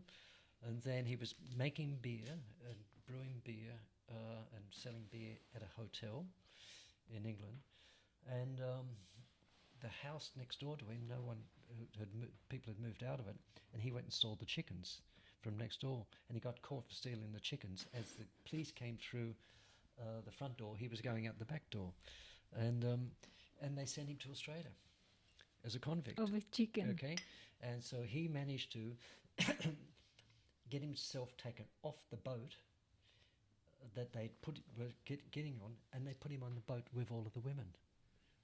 Okay, and he had with Mary Spencer, this other woman convict, he had Francis Spencer. Okay, and this is where my father gets the name Leo Francis Johnson from. Right. Okay, so Francis Spencer was born on Norfolk Island. He's one of the first kids born on Norfolk Island. So they took certain people to Norfolk Island because they wanted to cut the trees, the pine trees, for masts, which weren't really the best trees for masts. Yeah, because they're hollow in the middle, right? No, not hollow is in the it? middle. They're like the ones all at Byron here. Yeah, on, I know. On the beach. Oh, yeah, yeah. But they're a pine. Yes. And So they're not why really wasn't the pine any use in the end? because you've got The North pine. You've got to compete with heavy, strong winds and waves and everything, and blowing that, so that there's not the best timber to use for them. So they found that out after they colonised the island. Yes. So Francis Spencer was born there, and James Squire, his mother got sent back to Sydney for some reason, and James Squire was in Sydney. So Francis Spencer, at the age of 7, was sent from Norfolk Island to Sydney to be the very first youngest drummer boy in Australia.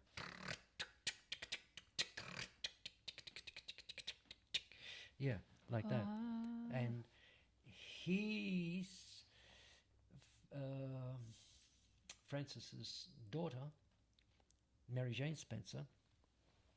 She was married to my uncle, my great uncle John McIntosh, the son of Robert McIntosh. Okay, and I come from his sister, Ellen McIntosh, John McIntosh's sister. So James Squire, he was rowing the boat, okay, with Governor Macquarie's men over towards Manly, and they saw a dead whale on the beach with 200 Aborigines around it, all eating the dead whale, and they sing out, "Ben along, Ben along." You know, they saw him. "Ben along, Governor Phillip wants to speak with you." Okay, so they row back over. James Squire's rowing the boat, gets it back over to Government House.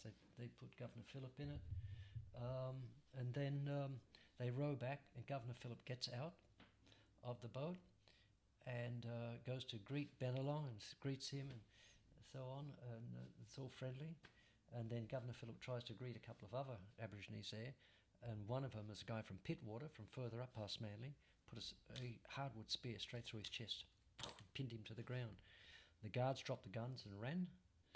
Okay, James Squire's in the boat. He picked up the gun and shot it in the air. The Aborigines dispersed. Never heard a gunshot before in their life. And then picked up Governor Phillip and got the guards back, and they broke the spear out of Governor Phillip's chest. And then they rode Governor Phillip, with the piece still sticking through him, back to Government House, and James Squire became Governor Phillip's bodyguard. And then he got Governor Phillips said, "What can I get you? What can I give you?" And he said, "Some more cows." So he got some more cows, but I want hops. He says, "You want to stop the rum rebellion? I can stop it." And he says, "I want hop trees to grow in Australia. So I want you to." So Governor Philip. What's hop trees for? Hops is what you put in beer to get a particular flavour of it. It's what you make beer with, hops. Oh, really? Yeah.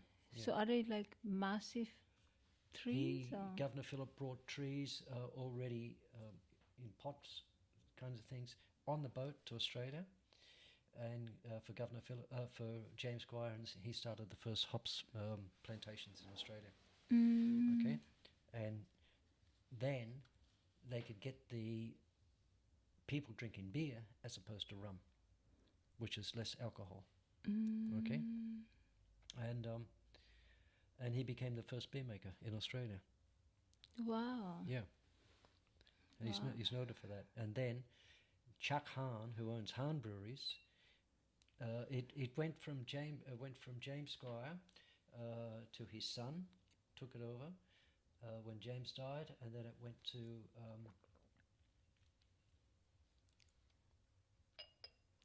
James's sister's kid, and he took it over, and then it went dormant because they'd all sort of died out. So the beer things discontinued. Yeah, the beer thing discontinued after like about 3 generations. But you still know the recipe, right? I do. Yeah. You have. Yeah, and people drink my beer and say that's better than James Squire's. Original recipe. Yeah, I've made over 50,000 long neck bottles of beer in the last 35 years. Yeah. In terms of textile, because I noticed you have some collections at your place from South America. Yeah, I got a lot from South America. What was the connection with South America? To do with fashion? When I came back from living in Amsterdam in the 3rd of March 1990, my friend, the guy I went to school with, he had bought Om Fashion.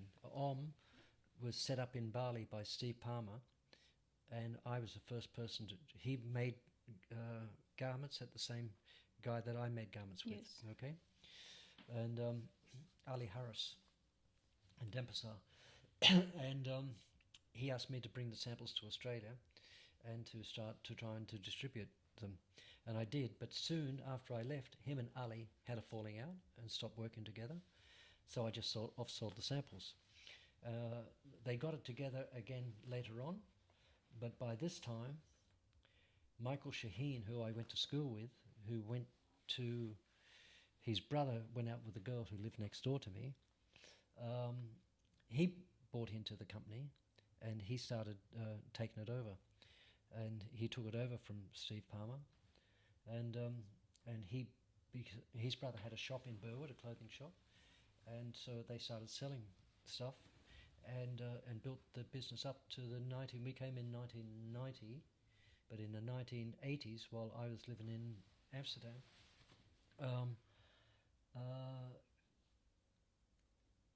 Mambo used to come and buy from us. Mambo. Yes, the big. Yeah, they used brand. to come when they first started. They used to come and buy our stuff. We had a warehouse in Sydney, in Surrey Hills, in the rag trade area. And anyway, so Michael Shaheen built this business up. And in the 1980s, they were doing $3 million a year. Yeah. Okay. Big. So when I came back, money. From living in Amsterdam, I was importing still. I was doing Esperanto and making stuff there and importing it in. And selling at the markets. And Michael, I went and saw Michael at Om in Sydney. He said, "Why don't you come back and be the agent for me again, here?" Right. And so I started driving up to Byron with his van full of samples. Yes. Everything, and I used to sell in Byron and Lismore and various other shops all up and down the coast. Yes. Taking orders, and we do indent orders. That means what we're producing for the next summer or what we've got stock of right now. Right. Okay, So I was doing that. And Michael used to get all of fashion magazines of what's happening in Europe the season before. Would you like some drink?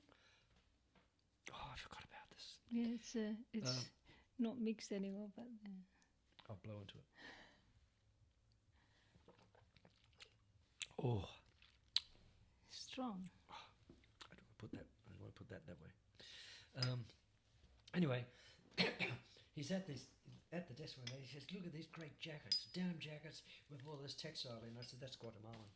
That's Guatemalan. I can tell exactly what textiles are." Yeah. And because I'm a textile freak, and he says, "You speak a little Spanish." He said, "Why don't you go to Guatemala and we'll start doing stuff from there?"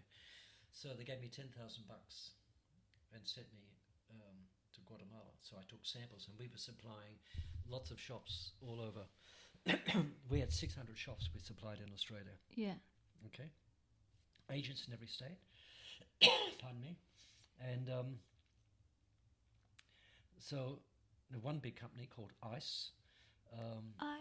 They had shops in Melbourne and Sydney, and their warehouse was in Marrickville.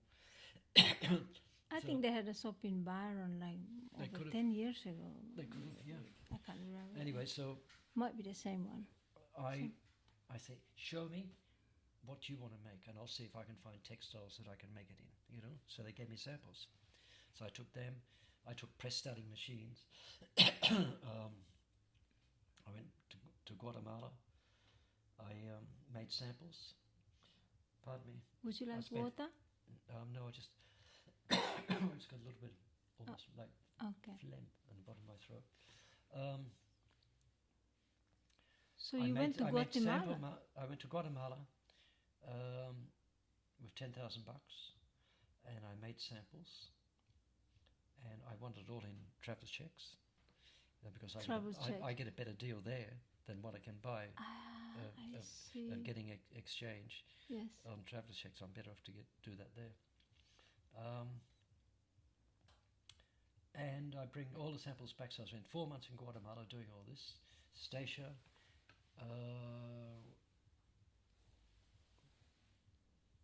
I came back. So what year was this? This was, oh God, I can't remember. Before we came up here, 1993. Mm-hmm. Okay. So I spent 4 months there making samples. Brought it back. We got $700,000 worth of orders from all of the shops in Australia, and I took the rest of the money, give me more money, and took all of that back to Guatemala and produced all the garments and brought it back. And by that time, I'd been doing staging. I had the warehouse, the John Hine warehouse in Leichhardt, where I built 8 art studios. Ooh. And I had them all rented out. I was doing that. That was that whole complex that had staging rentals who were just across from me, and that's by Mary, who was Jimmy Barnes's roadie for Cold Chisel. Mm. And they were giving me tons of work. I was working from 6 in the morning till about 7 at night. Come home, eat, smoke a joint, drink a beer, try and slow down. Couldn't slow down. Have to go back out at 9:30 or 10 o'clock at night to go back into the city to pull down stuff for shows we'd already put there. Staging and sets and props and stuff. And then get back home at 12 and 1, and then not be able to sleep because you're just so hyped. Smoke a joint, drink a beer, go to bed, get up at 6 o'clock in the morning, start again. And I've been doing this over and over and over. How many years? From until we came back in 1990. Yeah. So I started doing that pretty much soon after I got back, and I kept doing it till I went to Guatemala. Mm. Yeah. And we rebuilt the stage in the Conservatory of Music in Sydney.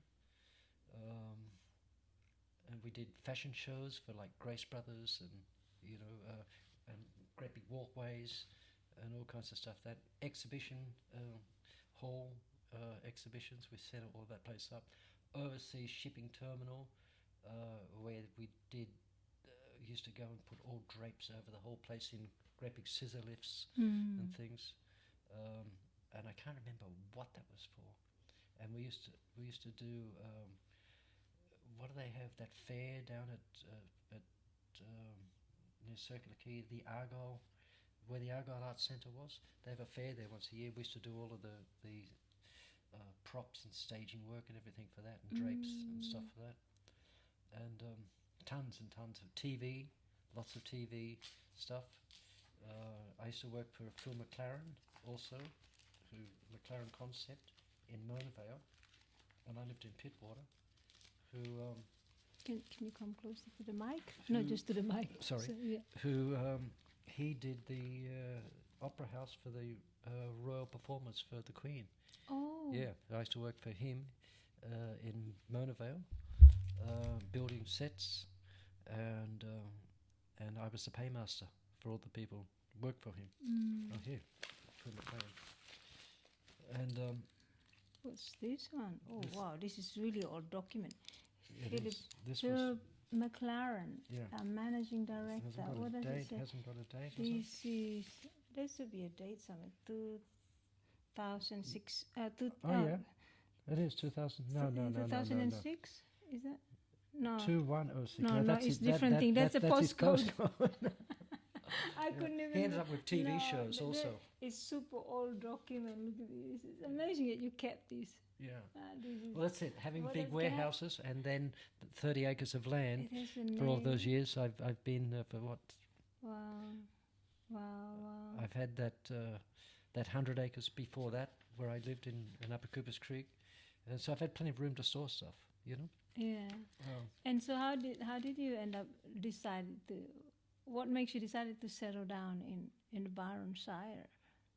Because when I first came here and when I lived up here in the back of Broken Head in the banana shack, I went out to, there was no people living out where I live out here. From the very first person that I knew that lived further away from Byron Town was, what's his name?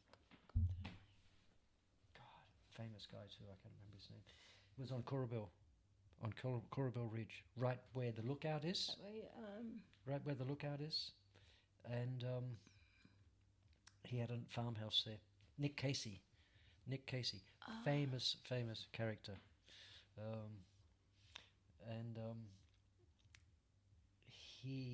I went to his place, and then me and John Sampson from Newport,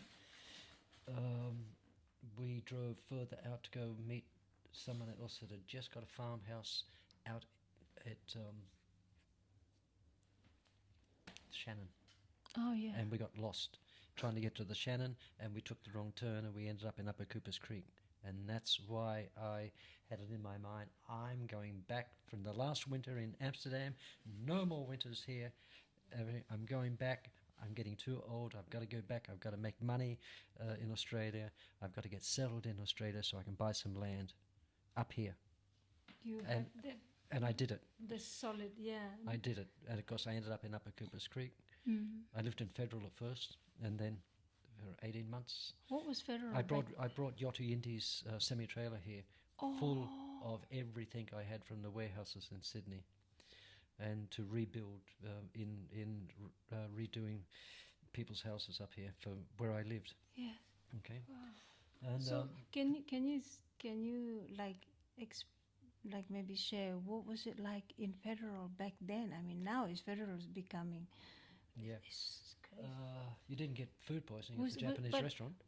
I mean, that was the only restaurant around. No, there was none. There was none. There was no restaurant. Were there a lot of houses there? Or there was houses there, but not so many. Countable. Yeah, there was all farm properties. I lived on 30 acres, just down from Federal Shop. You go down and turn around the Eureka Road, just down there on What was his name? I can't remember the name. It's okay. Anyway, they had 30 acres. And you know what?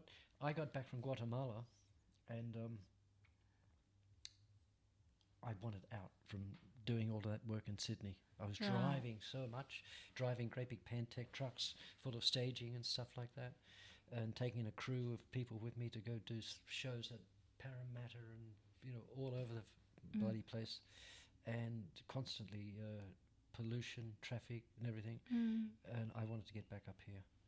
And so I looked in all the real estate agents from Murwillumbah down to Ballina looking for places, but I couldn't find anything suitable. And I got in the car and I said, I'm driving up there. And I left Stacia down there, and Gautama was already living up here at that stage, over at Clunes. Jai was going to school at Clunes. And so I came up and I stayed at Gautama's place overnight, and then I went into the real estate agents in Byron and asked, you got anything? Oh yeah, well there's a place out at Federal, but there's already 30 people on the waiting list. And I said, at Federal? I says, my ex-partner just lives up the road at Clunes. I said, whereabouts in Federal? And she says, oh, it's on that corner of Lisray Road and everything. I said, oh, I'll have a look when I go. And she said, oh, there's already a lot of people. I drove out there. I found the owners. I talked them in and said, I've just gotten back from Guatemala doing clothing production. I've stopped doing all that stuff, and I'm coming up here and I'm writing a book on tourism about, you know, the backpacker thing, everything like that. And I need a place, and my wife's pregnant, you know, so we need to get a place. Would you rent it to us? And talk them into it. And I said, can you phone a real estate agent and tell them you've got somebody already? And they did it. And I went in there, gave them the money and got it. Wow. And that's when I went and got Yota Yindi's van, great big semi-trailer with a trailer on the back of it to drag everything up here. And then I drove in front of, before it left, and met them at Clunes the next morning. Met them at Clunes the next morning.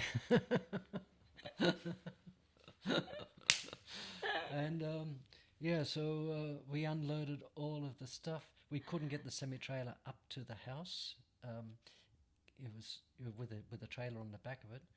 And the truck driver said, you get your Falcon and hook this onto it and go in front of me, and you give it that extra bit of power. And it was just enough for me dragging the semi-trailer and him driving the semi-trailer with the other trailer on it. And then we had a great big barn kind of thing on that property, and I started making clothing again. I went back to Sydney and I bought a lightning fabric cutter, great big fabric cutter for cutting fabrics, and started making women's fashion again. Wow. Yeah. And I had an agent selling all along New England Highway, and I was selling to whatever it was called in Lismore, who I used to sell him large indent orders anyway for God, I can't remember the name of the shop now. So you know about tailoring and all this stuff. That's so good. Yeah. Wow. And that all comes from being around my uncle and my dad. My dad being very creative people. Had his arm chopped off in a canning machine just before I was born. Wow. Okay, he was a fitter and turner. We had a house before I was born in Turner Street, Redfern, opposite Redfern Park. And my dad used to walk over to this place, Gatson Hughes, and he was the fitter and turner to repair all the machines. And it had a faulty machine, a faulty switch in it, and he had his arm in the machine. And they bring a 1-ton block of sheet metal for making cans, like IXL fruit cans and things like this. And they dropped it on the ground beside him and then activated the switch in his arm and canned his arm, chopped it off here. And so I grew up being my father's right-hand man. That's how I know about building. Wow. You know? Wow. So then he renovated the house we lived in Sydney. Then he built another double brick house in Mudgee later on when he retired. Very self-sustained. Oh yeah, he was great. He could do everything. He was really artistic also. Yeah, so and I worked on building sites. So when do you stop all the clothing altogether? Um, When did you stop it? 93. Oh, no.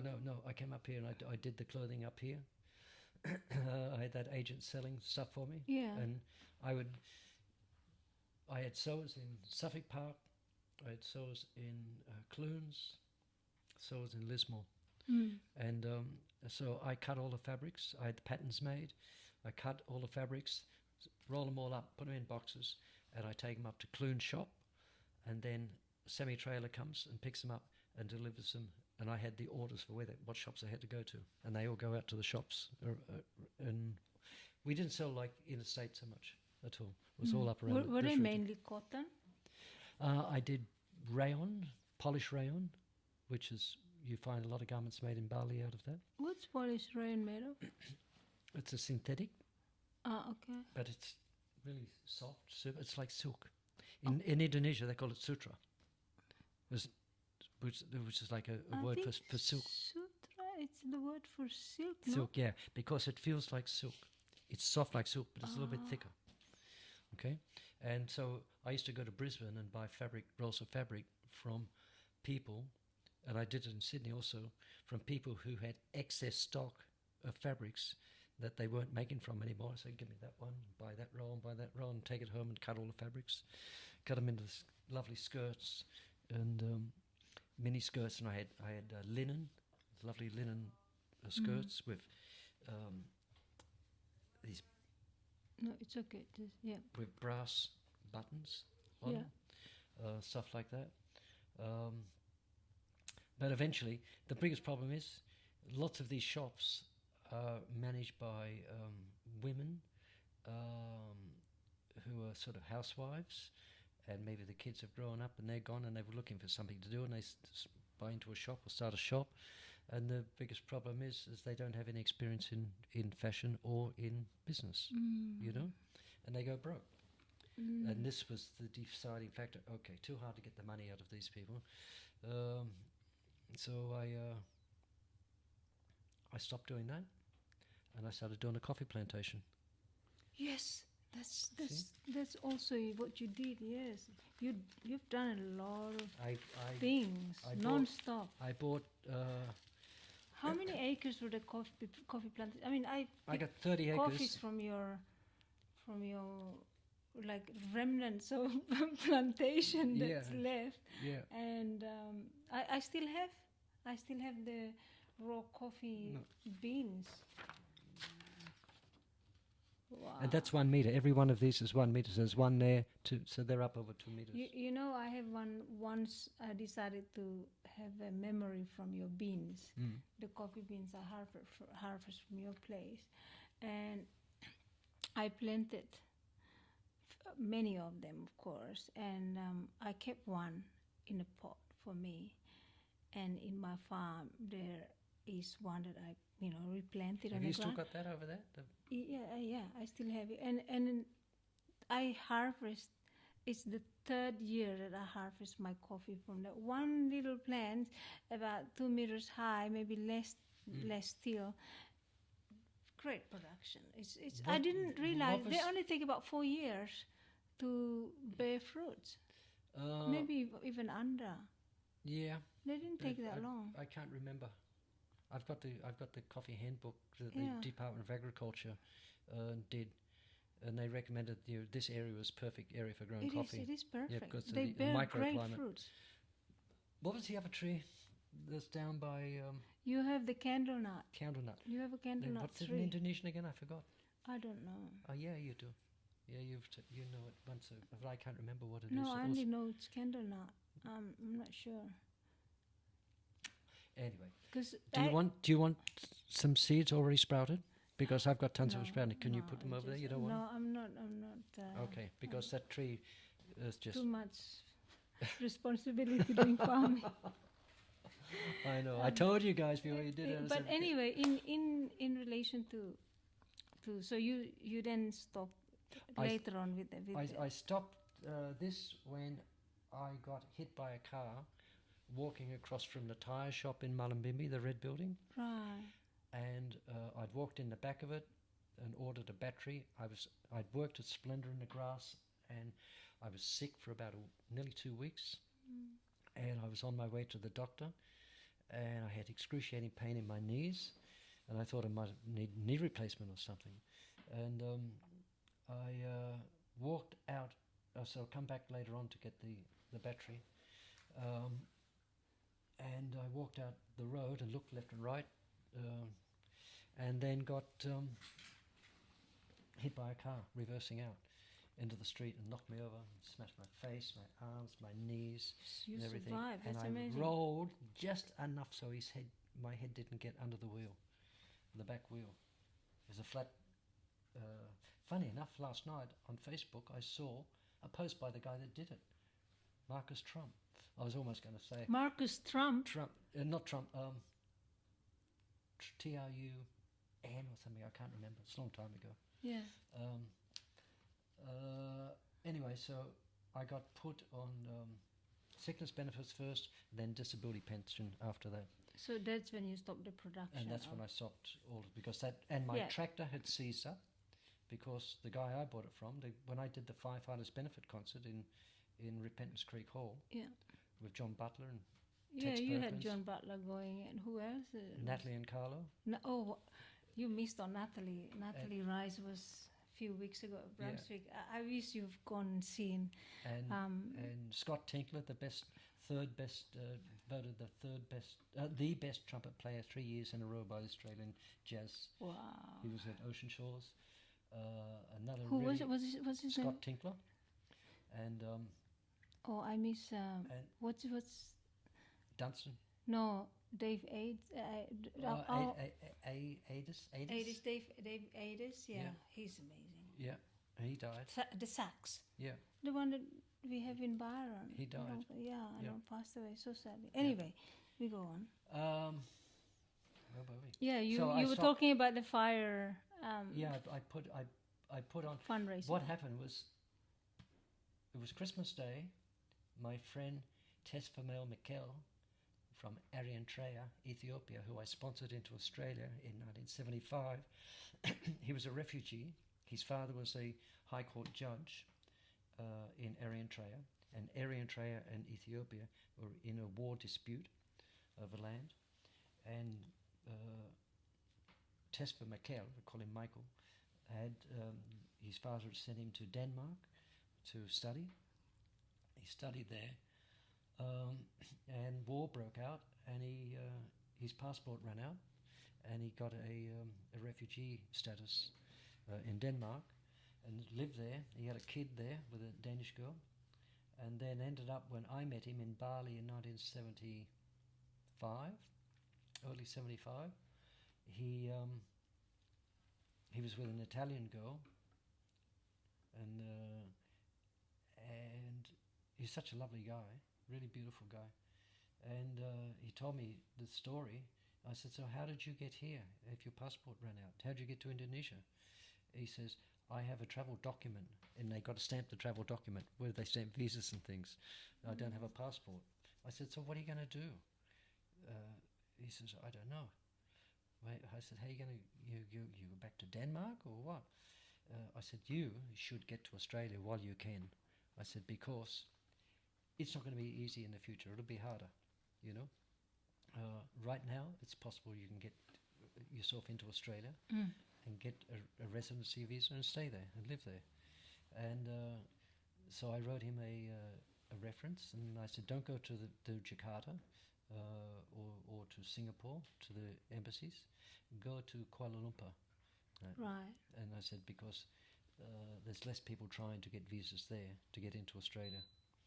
And so he did, and he got a visa to come to Australia. And he came and lived with us and in Sydney. And anyway, he was back and forward living in Australia and living in Asia, and ended up living in Cambodia. And he was at my place when we had those big fires, which is why I put the firefighters benefit concert on. Yes.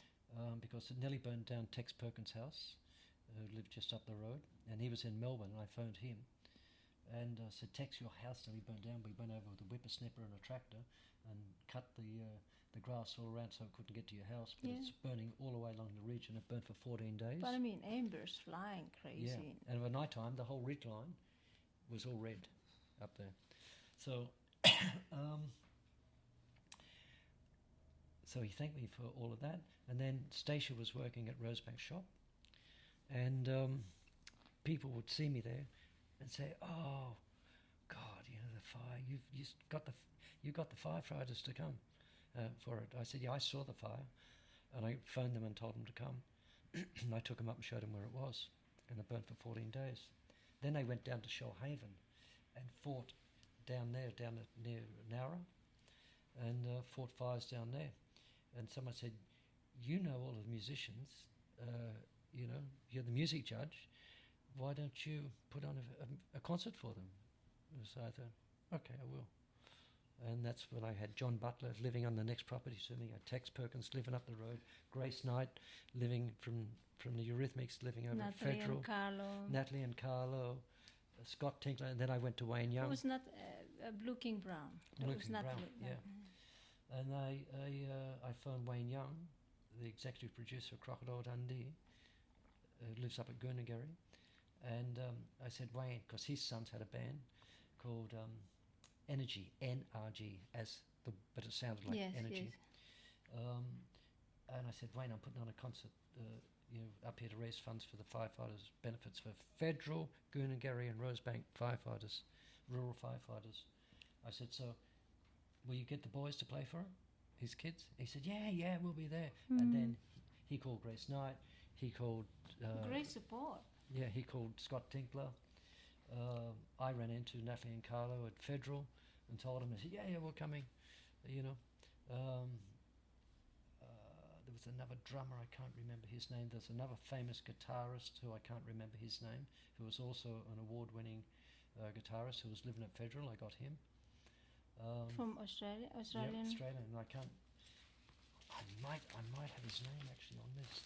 Let me see. A guitarist, not a singer, just a guitarist? He's a guitarist, yeah. Jazz guitarist. Is this an article about the fire? This is from the Northern Star newspaper. And that's from the Village Journal. Look, you asked what year it was? It was nearly 24 years ago. It was 2002 Firefighters Benefit Concert. Oh, and the concert here, there's a picture of you with the... giving them the money. I ended up raising $12,000. That's 12,000 bucks, and I got 6,000 of that from Commonwealth Bank in Lismore, because a friend of mine's sister was the manager of it, and he said, I'll organise for you to get money from her, or put it. And so I had to wait till the end of financial year to get that. So this says we raised 5,000 something. They must have been glad for it. We had a massive storm right before it. Power went out at my place, and I thought, oh fuck, this is going to be a nightmare. I've got all these people coming from everywhere. I've got Triple J in Sydney advertising it. I've got Bay FM advertising it. We've sold tons of tickets at Rosebank shop. Anyway, so I drove down there about 3 o'clock in the afternoon, and we started trying to get it together, and they had electricity because it comes on a different grid from Lismore. So, so where we didn't have power, they had power. Show's on. The show must go on. Wow. Yeah, and it was a huge success. And Wayne had got... we wound up some really good musicians together to set a stage for a great concert. Yeah, it was. Benefit concert. It was. And we had Wayne phone me up. He says, hey, come up to my place tomorrow. I've got Kingsley, the cameraman, coming to interview you. Is this Wayne from the Crocodile Dundee? Yeah. And he says, I've got NBN News coming to interview for you at my place. And so we went up there, and they did a whole interview, and then it went on TV, like this is the nights before, the show was going to go on, and it went on the news, and then. You know how they have television ads that come on, and they have the highlights of the news before they take it on to the next show? Yes. This went on, and we ended up with me playing congas with Wayne Young's kids with their band in the studio at Wayne's place. And they kept playing that every time they had ad on TV and everything. The latest headlines used it, and they just showed this and waited. I had people phoning me from everywhere saying, I just saw you. Einstein. The musical Einstein. Yeah. Wow. So anyway, great experience. well, that's all from. What is that one? That's the same. Is that another article? This is from the Village Journal, who did an article on it also. Oh, the Village Journal. The Village Journal, the 5 fronts. So the Village Journal is a. It used to be. I don't even know whether it's published anymore. It used to be local up around from Rosebank, Repentance Creek, Federal. Yeah, it's Brexhill, Clune, Condell. It's quite a large area. Yeah. Surf. But I haven't seen it in years, so I don't know whether they've stopped it. Yeah. Wow. It's a good one. Look. That's the article for fire. That had Don. What's his name? Don Watson, is it? Who used to be with Cold Chisel in this band with Tex and the what were they called? Tex and the what? Tex Perkins, Charlie Owens, and Don Watson was in. He used to be in Cold Chisel. Yeah. So what else did we do? How do you feel when you are being noticed as Einstein? Oh, I don't mind it. You don't mind? It's so good. I don't mind it at all. I mean, I call you that on a daily basis. Does it disturb you? No, not at all. Look, here's the thing from the tempeh. That's a whole spiel that I copied and put it all on and put it all together with recipes, everything, all on the back. Right. Tempeh. So this is your own recipe? No. I stole them from all other places. Yeah, quite a lot of... Oh, here's look. There's the... What have you got? This is the these are, art... Who's done these? The art mural for the... when I had the warehouse in Sydney. Who did this mural? This is Bede, who is one of the founders of Tiwi Islands Designs, artist. He's famous now. And Betty Churcher from the National Gallery of Australia. She met me through, what was his name? He's an art restorer that had the warehouse above me when I lived at Michael Shaheen's place before I left to come up here.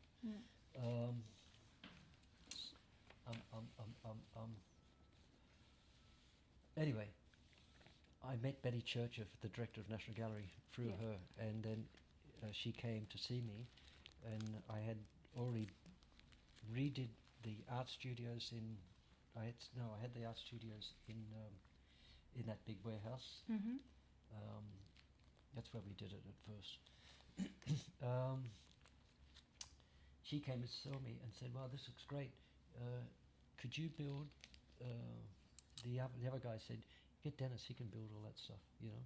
So she wanted me to build these great big murals, which is 3 meters tall by as long as this whole wall out there, cement wall, and half again. Okay, and she brought Bede down from Tiwi Island and put him in a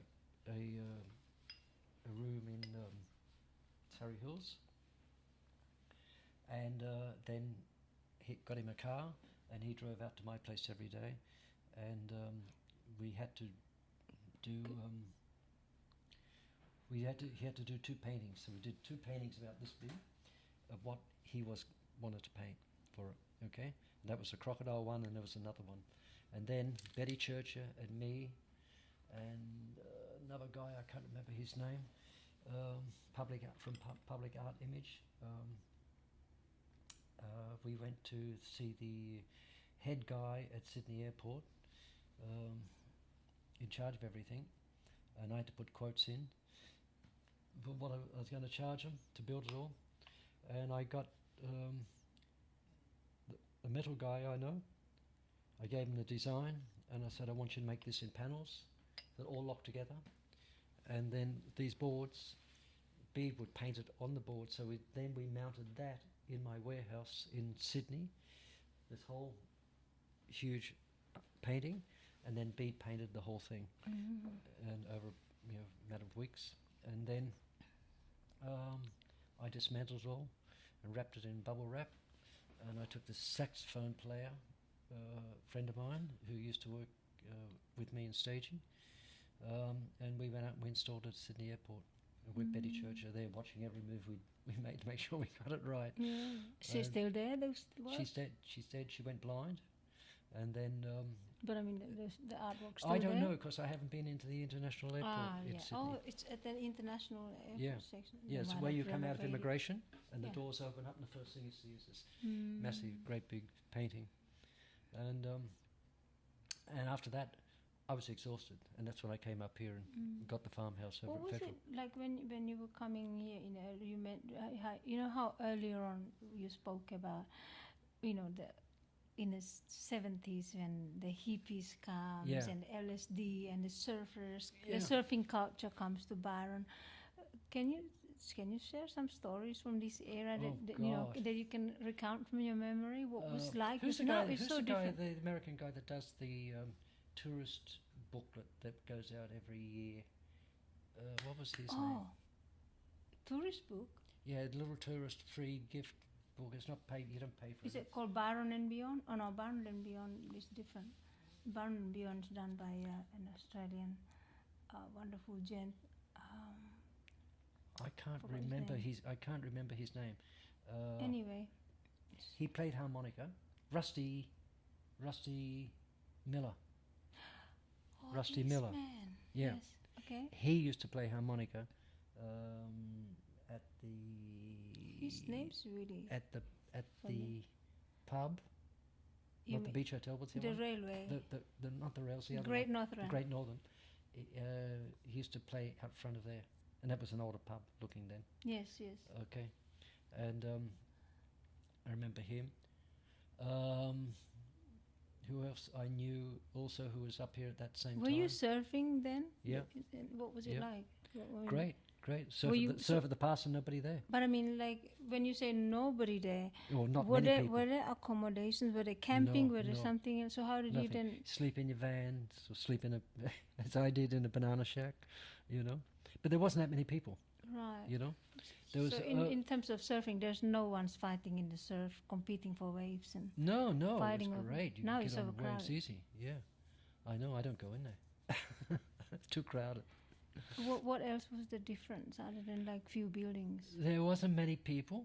Was it There were dense forest like the way it is now up around the lighthouse? I remember more goats. Oh yes, for sure. I mean, I still go. Like, there's no goat at all now. Yeah. I remember, like, in Byron Town, there was a milk bar on this side of the town. In that first section, as you come around Johnson Street, around the roundabout, you come down, there was a milk bar there that did fish burgers. And that was one thing I remember. Wow. Because, I was into fish burgers. Because the current fundies used to be the post office. It was the old post office, and then becomes fundies, and then they Put the extend the post office to the back. to the side. Yeah. To the Yeah. side on the back. Yeah. Right. What was the community center then? There was none. You know who started that? Because it's like a colonial That was design. yes, the building was there. I don't know what it was before, but when it sort of got into the community centre kind of thing of what it is now, where they've got like a stage performing kind of Byron thing, Theatre now. the theatre there. That stuff I don't recall from before, Yes. and I think Janelle, what's her name? Good friend of mine. Oh God, 75, the brain starts to remember. Is it Janelle, the one that used to be a counsellor, run the community garden, or different? She was married to Paul Joseph from Nimbin area, who they were part of the early push to Nimbin. Right. Yeah. So in these days, in those days, did you recollect anything about the epicenter in Belongio? Yeah, I do. Can you tell us about it? Because it's like God. absolutely gone now. Nobody hears about it. Nobody knows it even ever exists. I mean, it's a I hub of remember it's a cultural center, like music, art. Yeah. I mean, that's where Taj Mahal used to come and play there. Yeah, play there. I mean, But he played. Did he play at the? He played Blues Fest. No, at the what was the other place where before they did the Blues Fest? What was it called? I'm getting the butchery or something. The piggery. The piggery. No, you mean the ginger pig? No, before that, long before. No, I don't know. I mean, that's like earlier then. Much earlier time. I wasn't even. Because I know Robert Cray played there, and I was quite surprised that he actually came to Australia. I met him in the States. Right. Because he grew up with Stacia so in the same area. What was the epicenter like? It was like a big old sort of industrial tin type shed. Yes. thing. Oh, yes. And I remember stuff went on, but I was living always far away. out there. You know. And what about the in Belongio? There used to be the house where they slaughter whales. Where's what? They slaughtered whales. Slaughterhouse for whales, wasn't it? Oh, the slaughterhouse in Belongio, yes. And there used to be a pier. Went out. And then they changed it to a pig slaughterhouse or something like that. Or was it? I can't remember. Yeah, I think so. That used to be a pier going out where the swimming pool is, going out where I used to play drums. Right, yeah. And there was a great big long pier going out there. And they used to pull the whales up beside that and bring them up there and bring them in and cut them all up there. And I can't remember what year that finished. Who eats the whale meat in Australia? Who eats the whale meat in Australia? Like Australians eat it? Or I mean, like they butcher? No, you never got whale meat to eat. You had plenty of shark meat in every fish shop. Yeah, I mean, but where do the whale meat go? They butcher that many whales here in Byron. I've got no idea.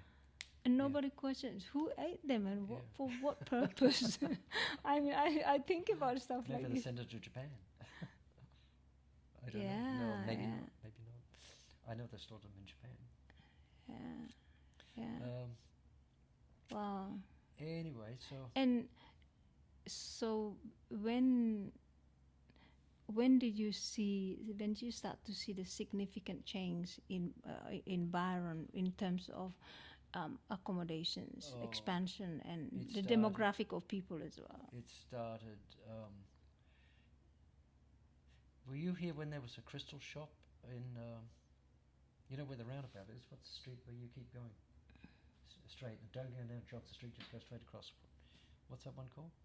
Further up there on the left-hand side. Towards... Where that other Japanese place Yes, is? yes. Like that's coming from Fletcher Street up towards the surf club. Yes. No, I think I was not here yet. There used to be a great big crystal shop First there. time I came here was 1999. So that was 1993. Yeah, that's way earlier. From that time on, that's when it started to change, you know, and Suffolk Park started to get. Why did you think that, like, I mean, back in the late 90s even to the early 2000s, Byron was painted by the media as a, you know, the worst, druggist place in Australia or something. They depict such a nasty picture of Byron in association with Nimbin as though it's the highest crime rate or something of drug laws. I remember seeing and hearing things like that people painted. It was, that started like in 1968, you know, really, because people were growing ganja and there was no aeroplanes looking for it and stuff like this. Yeah, that all started later on, you know. So by the 1990s, it was starting to change, you know, and more people were coming here, and Suffolk Park was getting more houses and so on. You could bought land in Suffolk Park really cheap, you know. But I knew I could have bought 2 blocks of land in Suffolk Park for what I even paid below for you, it. someone was. 10 years ago, I remember talking to. No, more like 15 years ago. Some person was talking to me about his mom bought a house and land, big enough land in Bologna for $20,000. Yeah. You know where my place is, and if you go another 2 properties further north from there, Flash bought 20 acres for $20,000 in 20 acres. 1983. Yeah, and built a lovely big house on it and sold it for $3 million. Yeah. Oh my And he's God. gone back to live in New Zealand. He was a drummer. So basically, the original hippies becomes the rich hippies. Well, this is the thing with Beverly Cowell put this question up, of Lily Pilly Films. She put this question up: what's happened to the counterculture of this whole region? You know, are they? Yeah, well, this is along my line of question as well. What happened to this? Exactly, and she said, you know, are they still here? I said, yeah, there's a lot of them still here. A lot of them have died. A lot of them got pushed out. You know, with Airbnb also. A lot of them got pushed out because they just couldn't afford the place anymore. The prices went up. And I don't know if you've noticed, but like I go to, I participate so much in a drumming circle and that, and you do as well when you have time. And I don't know if you notice going to Brunswick on a Sundays, which is the only drum circle there.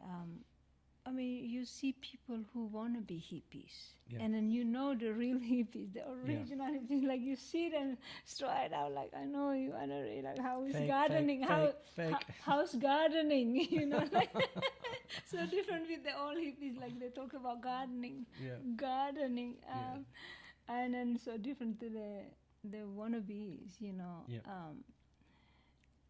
the association.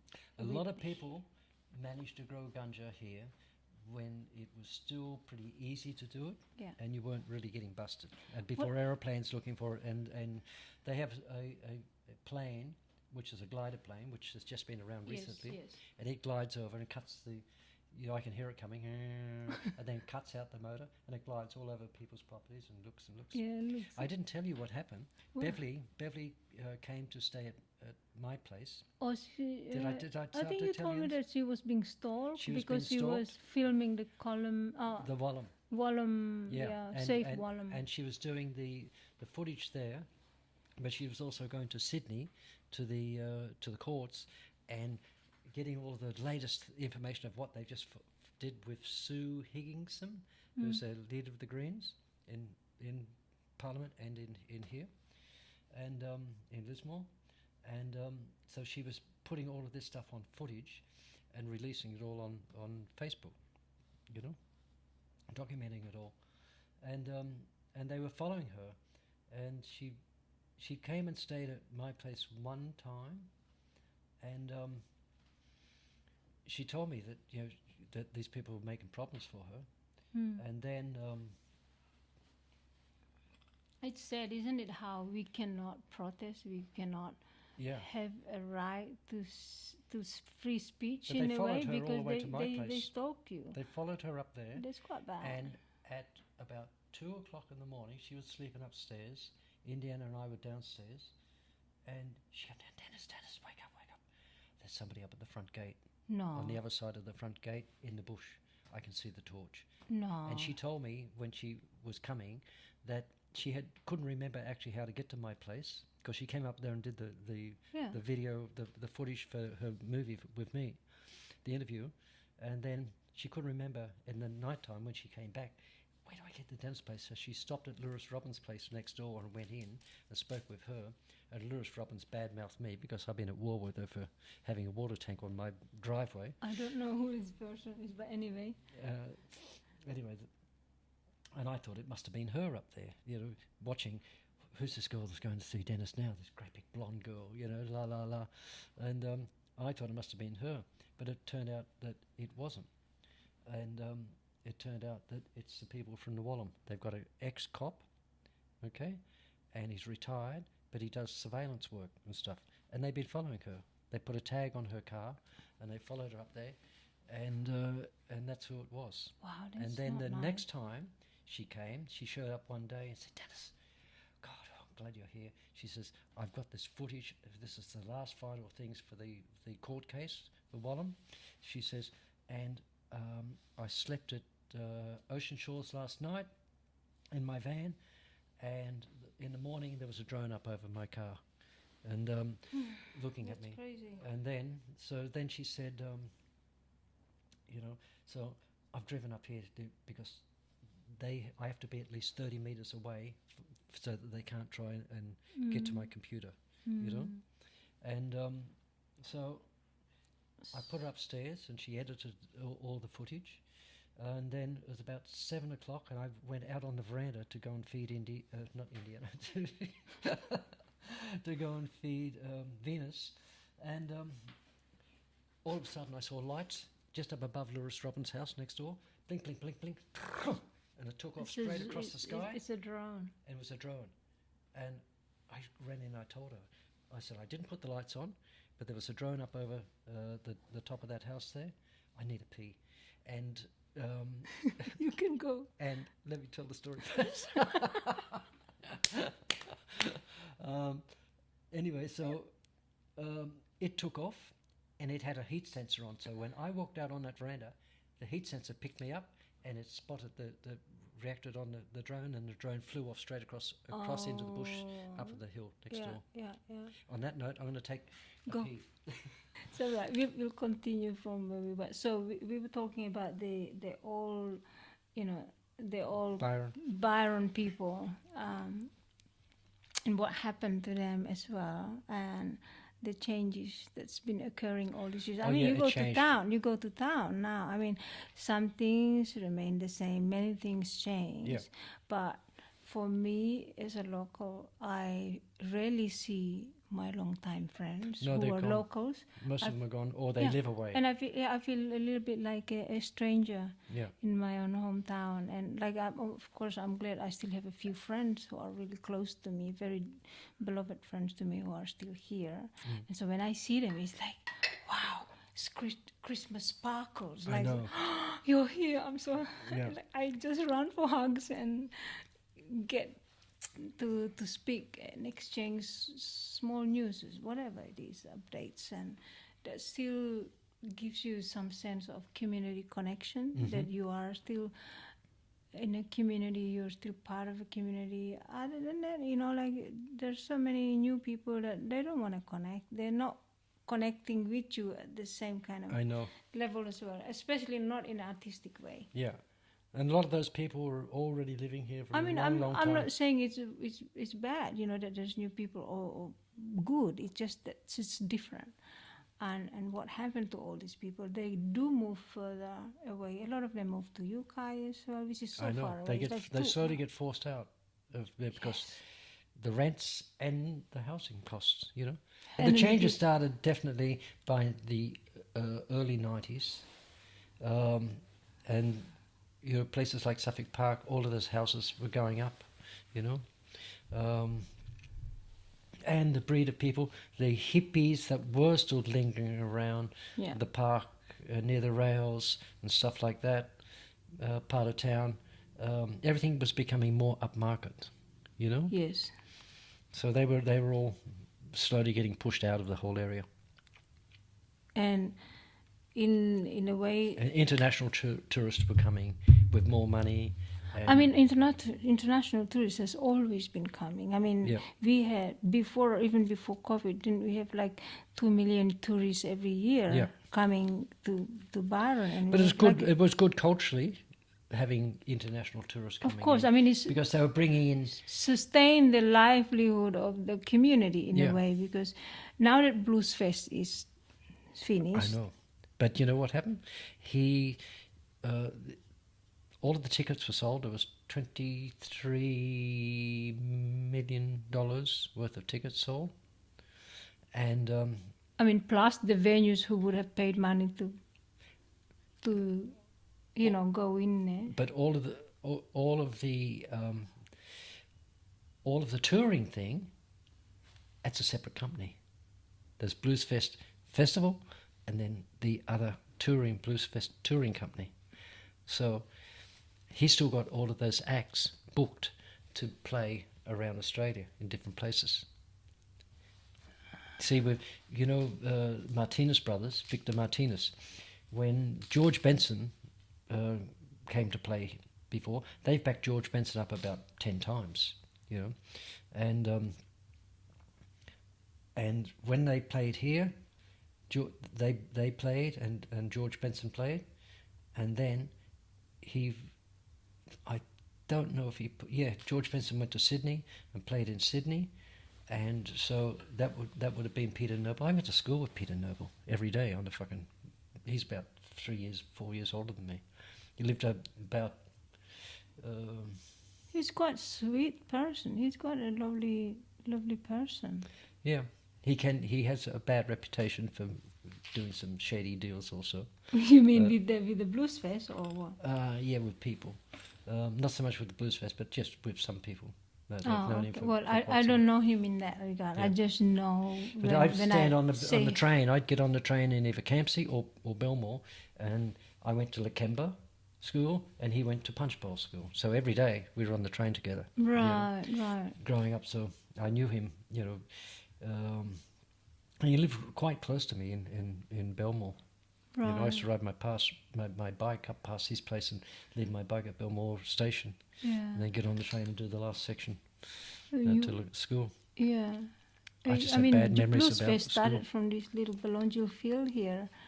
Was it first the Red Devil and then moved to Belongil field and then to Niagara, right? That was how. No, Red Devil was second, I think. Hold on, was it first? No, I don't think so. No, it was here first. I think because I remember moving from here to Niagara. It was here and then Red Devil. Was it? And then I think. I thought Red Devil was to start with and then over to here. Because here is probably bigger than the Red Devil. Because here you got to go to the back of, it connects it to the back of the camping area. I can't remember. Oh yeah. I remember going to each of them, but I can't remember.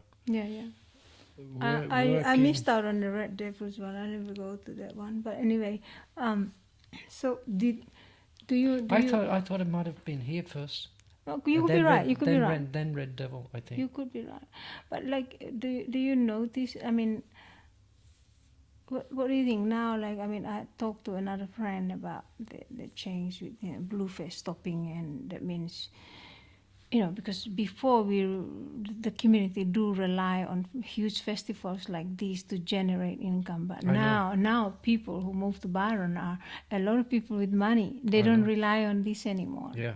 No. Yeah. I mean, if you go to town, I stopped the driving with them because too much traffic Easter on the roads, and you got to go pick artists up at, Brisbane Airport and Gold Coast, and But and then you're constantly driving in traffic. Not just blues during holidays time. There's traffic. I mean, now if you go to Byron before COVID, by June, July, it's quiet. Yeah.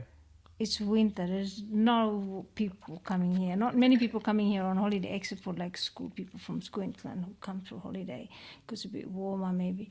But now, like July or not July, holidays or not July, it's all the time. Everything's open, busy all the time. This is like the reasons that it's a bit like I wanted town. to be more in the bush anyway. Then I love the beach. Right. But I wanted to be out there. Yeah. Because I remember from coming even in the 1960s. Yes. And 68 and going there and going, this is great out here. Look at this. Nobody here. Yeah, you're near the waterfalls and beautiful nature. Yeah. And so what do you think Byron will be in 10 years from now? Oh, what's going to be like? City.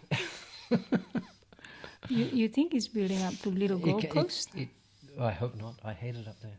I don't even know. Because driving across the border. The reason I asked you, if you see all the newly developed buildings, they all have flat roofs. It's like ready for an extension in the next 20 years or 10 years. They've had that. There was only like nobody builds or with something before. Nobody builds with the top that Yeah. Has tiles anymore. Everything Yeah. is like lay flat. And, Water goes develops. and they were building down that's down past Mitre 10. Not is Yes, it Mitre yes. 10 down That that one, building yeah. that big thing Yes, down there? yes. Is that all happening?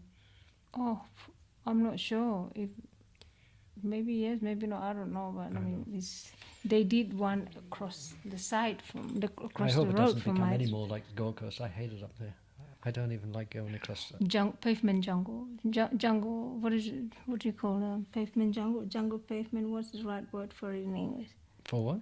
Jungle pavement. What was it? Pavement jungle. Is that what they were going to call it? Well, I don't know. It could turn into that because Exactly. for certain parts. Exactly. But I mean, I really still appreciate that Byron does have a beautiful nature, because you can still go up to the lighthouse and the lighthouse struck the sign.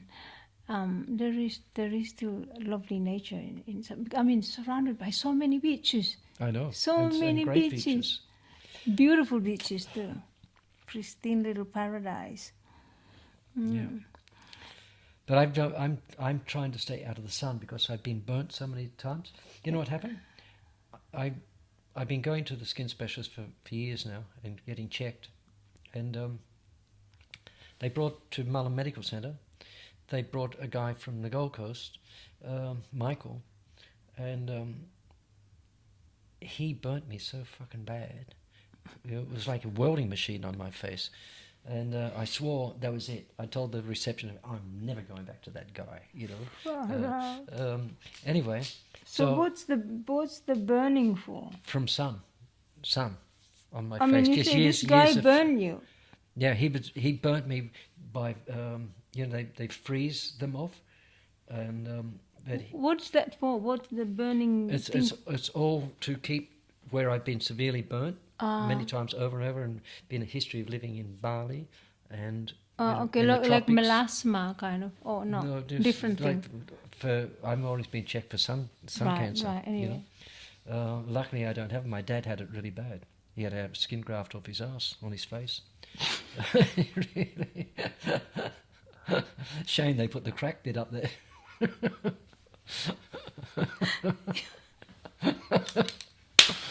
your sense of humor, like so unfiltered. I just cracked up.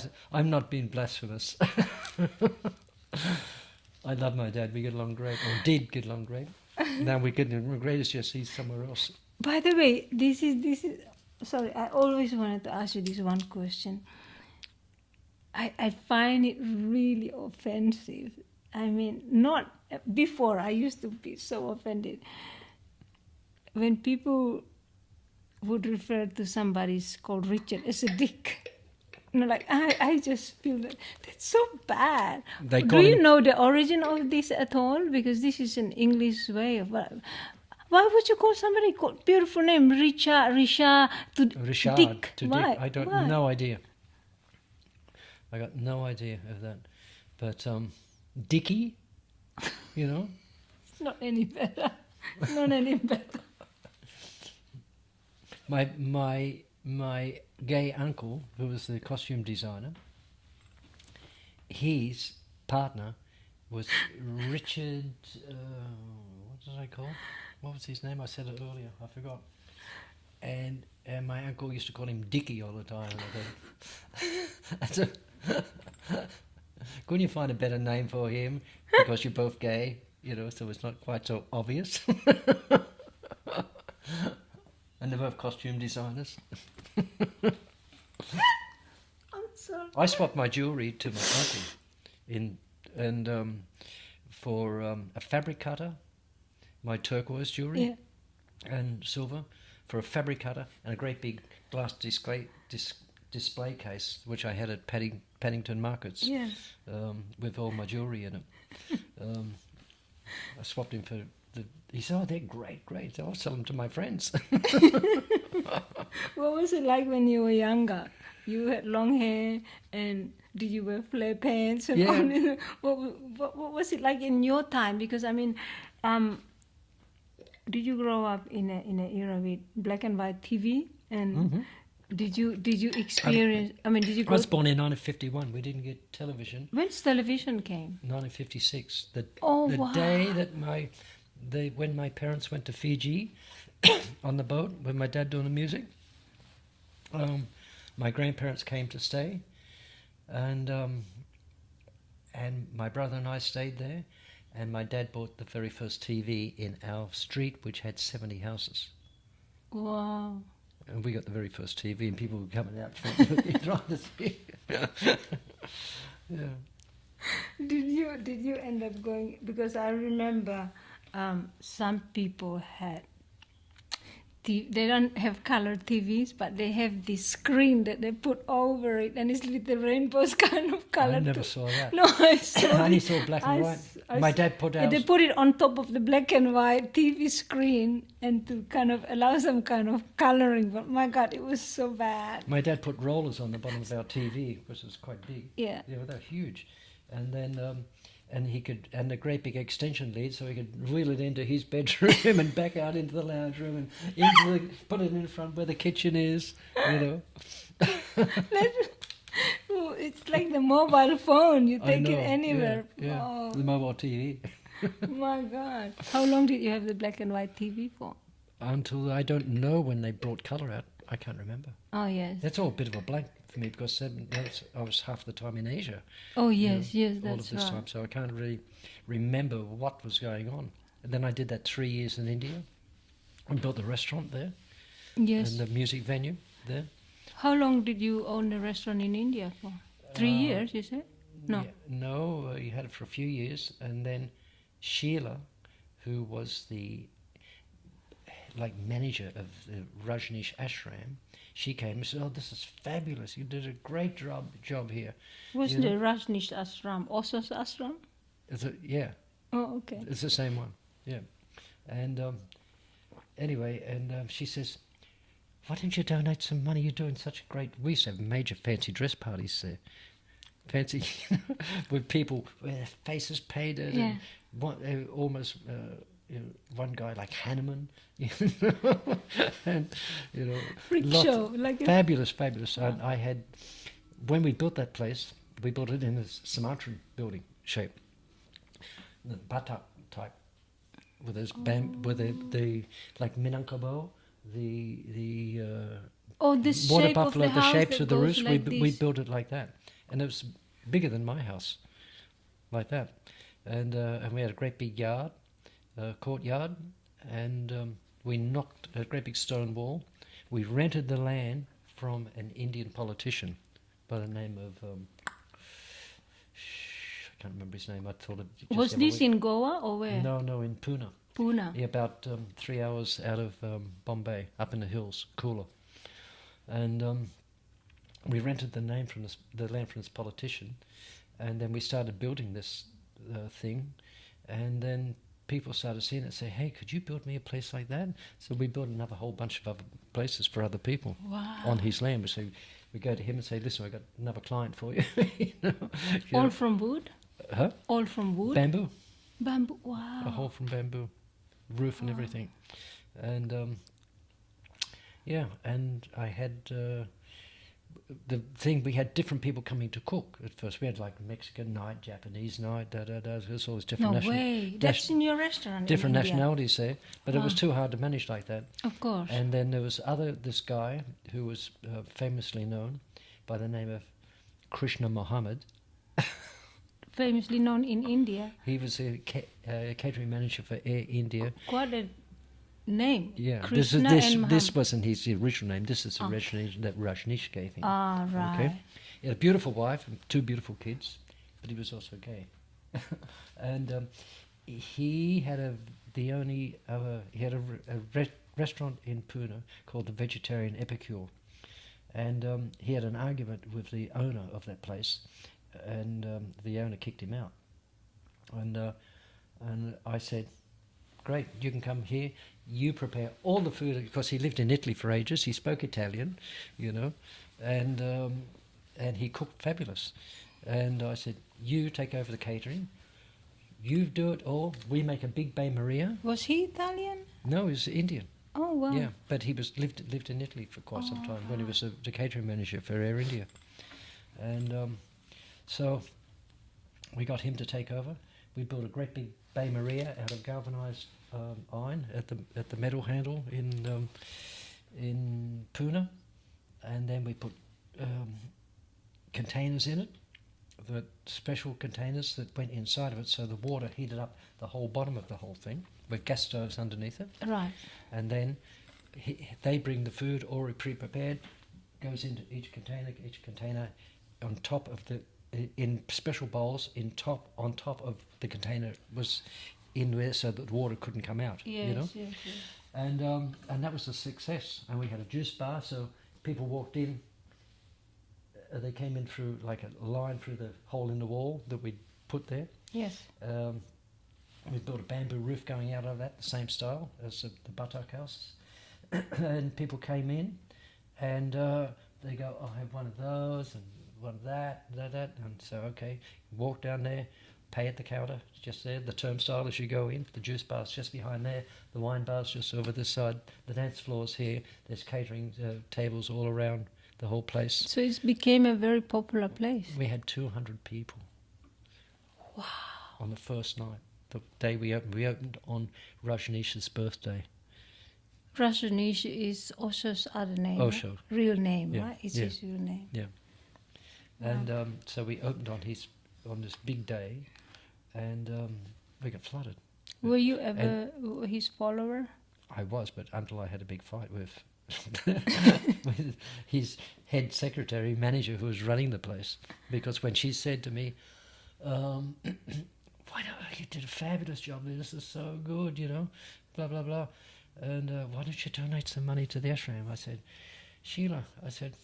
Oh, Sheila. This is Sheila. That's her, the one that poisoned the people in Oregon. God. Yeah.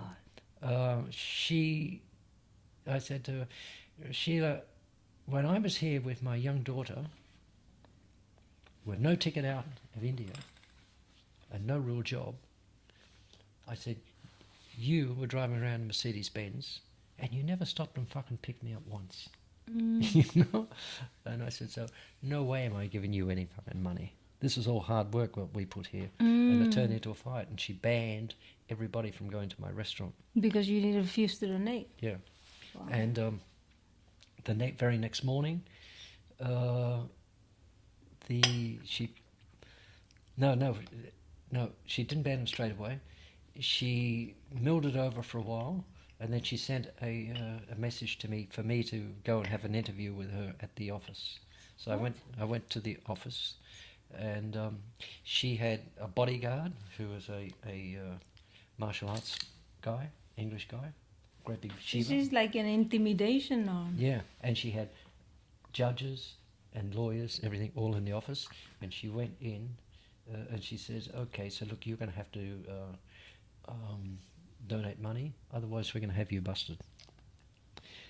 And they were printing the books there. They had a whole publishing company, and they were printing books, and all inside of the binding of the books, part of it, the top and bottom of it, was all hashish. And they were exporting them in bulk, okay, to Europe. And she said, "We'll have you busted for hash. We'll put hash in your restaurant, you'll be busted, you'll be in jail in India." So then I took off the fucking mala and I threw it at her and hit her straight in the fucking head with it. I said, "Shove this up your fucking ass." Fuck you. And one of the guys... Oh, that's a serious fight. One of the guys, the bodyguard behind there, they were guards at the front gate of the whole place, and the other one was a famous Indian actor. Oh. Okay? And we had borrowed money from them, and we were paying them interest on the money. Okay? They were making money on it. And so I threw the fucking mala. I turned around to the guy, the bodyguard, the big martial arts guy. I said, "If you want your fucking money, get it from her." But how did Osho ashram becomes like this? Did he know about? He said to me when I first met him, you know, this place will become a church one day. Yeah. Don't follow the church. He was saying not to make a church out of himself. Yeah. And every bloody idiot did. Yeah, exactly. And after I threw the mala and hit her with it and stormed out of there, I put on a great big free party at the place. And then the very next day she made an announcement on the microphone to about 3,000 people. Nobody's to go to that Wagyu restaurant. Wow. Nobody. And banned. And Gautama was up in Kashmir with Severa McDonald, the potter from around here. Right.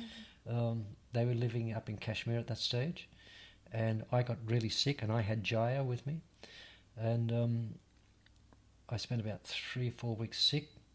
And then I started selling everything from the fucking restaurant, the fridges and everything like that. Yeah. And then took a whole bunch of stuff with me up to Kashmir. We moved up to Kashmir. Wow. And we lived on houseboats at first, and then we in Srinagar. So how different is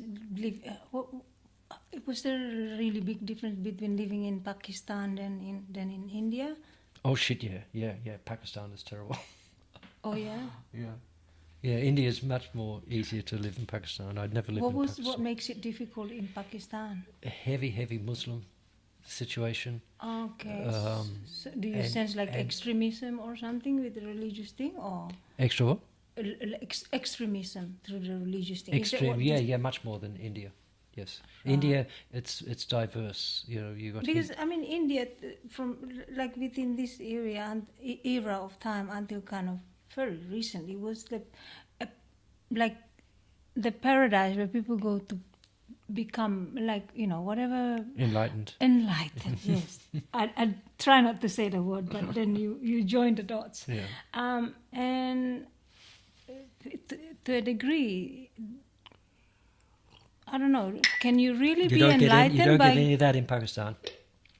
I was in Pakistan in Ramadan. Okay. You could not get anything to eat in the daytime.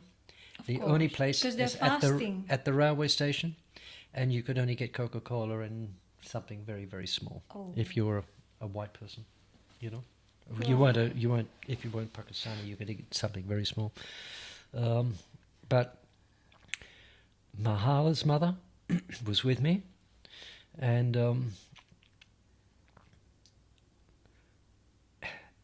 you go to the railway station, and there's like 1,000 men there, and hardly any women at all, and every guy is looking at this white girl.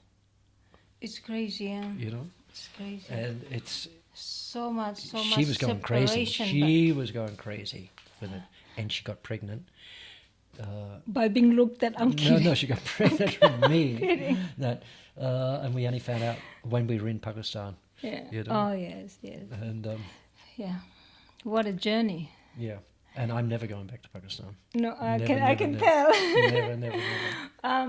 We would love to converse even more because it's like extensive amount of like experience, that we can't cover in a small little conversation. We'll do another episode. Yeah, would be lovely. Would be lovely to have you share, those amazing stories again. And for now, we wrap it up. Yeah. Yeah. Well, thank you. I got no idea what time it is. Thank you so much. Almost 3. Thank you so much. Is it already? Wow, that went quick. Thank you so much. I've got Venus still out in the car. I forgot. Thank you so much. I parked out there and put the window down in the back for her. Right. Otherwise, she was going to be here driving us crazy. Right. Well, okay. It's really lovely. Thank you so much, Einstein. Au revoir. Au revoir. Au revoir.